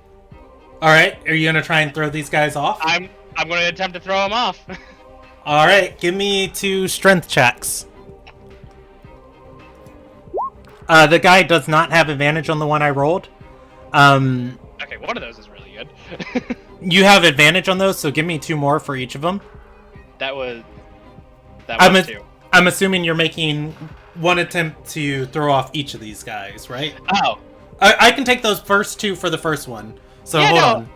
Yeah, so... Yeah, Let yeah. me roll. This guy's going to contest it with acrobatics. He's going to fail. As the thief pulls out the short sword, and he's going to say, I'm gonna... Like... And you throw him aside. Like, moved! And away with you? I'm going to give him the same opportunities I gave you guys and let him, as a reaction, try and grab the side of the carriage, at which point he does. Okay, second one? The second one, the guy didn't have advantage on that. I already rolled his check. He also fails as you step forward and throw him off, and I'll give him the same opportunity. You can choose what 5 feet you move him. So if you want to, you can move to either of these squares. It's 5 feet from his current square. I want them still within attack range, so... Okay. He'll move there, If he grabs and the side, I still want to beat him. he does not. The carriage is going to move away from him. So I'm going to put him in the same thing as I do Sick. But I'll move him when all the horses move. They move after Lumilia and Vake. Lumilia, it's your turn. You can see you have 2 bloodied companions in front of you. 1 bloodied companion in front of you. And very really fast... Yeah, Stradora and also Andrea next to you. What happens when that haste runs out? It's Slow fine. down. It's got a minute. You know, I kept making plans on what to do with my turn, and then it's changed so fast. As carriage top fight through the cliffs does. I'm gonna cast Prayer of Healing. Okay. On all of my Take a bloodied minute to allies. cast. What? Prayer Healing takes a minute to cast, doesn't it? Yeah, I think that one's got a lengthy Oh, cast never timer. mind. I misread it. Yeah, never mind. Good choice, though. Like, it would have been a good choice if, you know, it was an action. No, I'm surprised that, like, summoning Hold my on, weapon... I will let you speak, Jackal, but let's get through her round, and then Rob, and then Okay, we can slightly chit-chat for a different little question. bit. Hit me. Does Beacon of Hope work while I'm moving? Yes, it does. Cool, I'll go with Beacon of Hope instead and pick all of my bloody teammates. Alright, so within 30 feet, if you want to ready that if you want to ready that and then cast it in a few seconds, you'll be able to hit everyone. Okay, I'll do that then. Alright, Vake is going to load another crossbow and say, "Hot damn! Good shot, princess!" He's going to pull his horse along the side of the cliff, slow it down so he doesn't have disadvantage, and he is going to shoot with his crossbow down at the evoker. And he's going to roll a 15. Oh, wait, no. He has stuff for shooting because I have a card for him. I did not pull out his card before, but let me pull that out now so I can just do this swiftly in the future. This is a longbow, but take it as a crossbow. And he actually doesn't have any bonuses, but he rolls a 17, which is better than before, so I'm still gonna just use the 15. And what was this evoker's AC? Regardless, it hits. And he is going to deal a D10 of damage as the bow finds its mark. I accidentally rolled again. And he deals 12 points of piercing damage into the evoker. She is going to groan.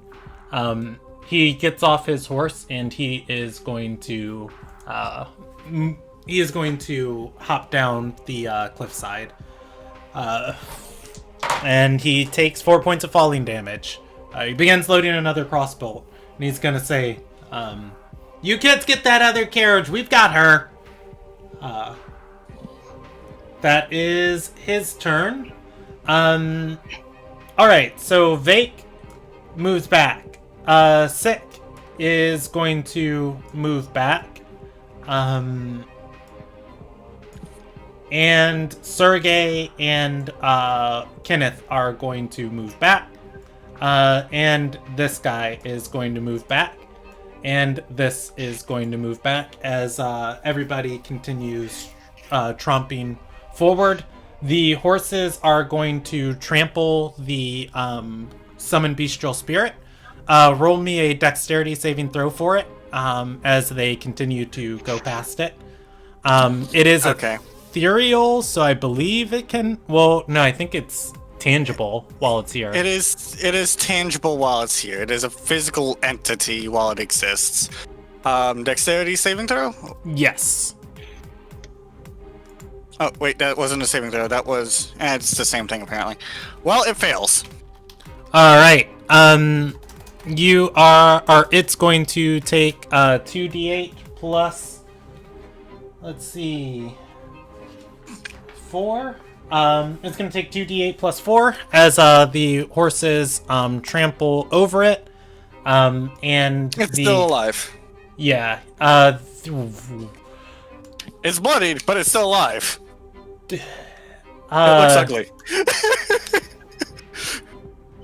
Give me one more saving throw against the trample as a second set of horses move over this thing. It can take its attack of opportunity at either one of these. It's going to take an attack of opportunity against the same horse that it bit earlier. Okay. Go ahead and give me that attack roll. How does a 21 sound? I'm not gonna cheat you. Trample actually works different this edition. So rather than what I just did to you, I'm gonna cut that damage in half. So it's gonna take 9 points of damage instead. And it's gonna deal 1d8 for being trampled again. 21 is going to hit. Roll damage. The creature had 19 points of HP. You dealt 13 to it before. It's dead. I dealt 13 to it again. It's a dead horse. This carriage is careening. And that happens on its turn, so everything moves forward. This carriage is threatening to crash, so we'll handle that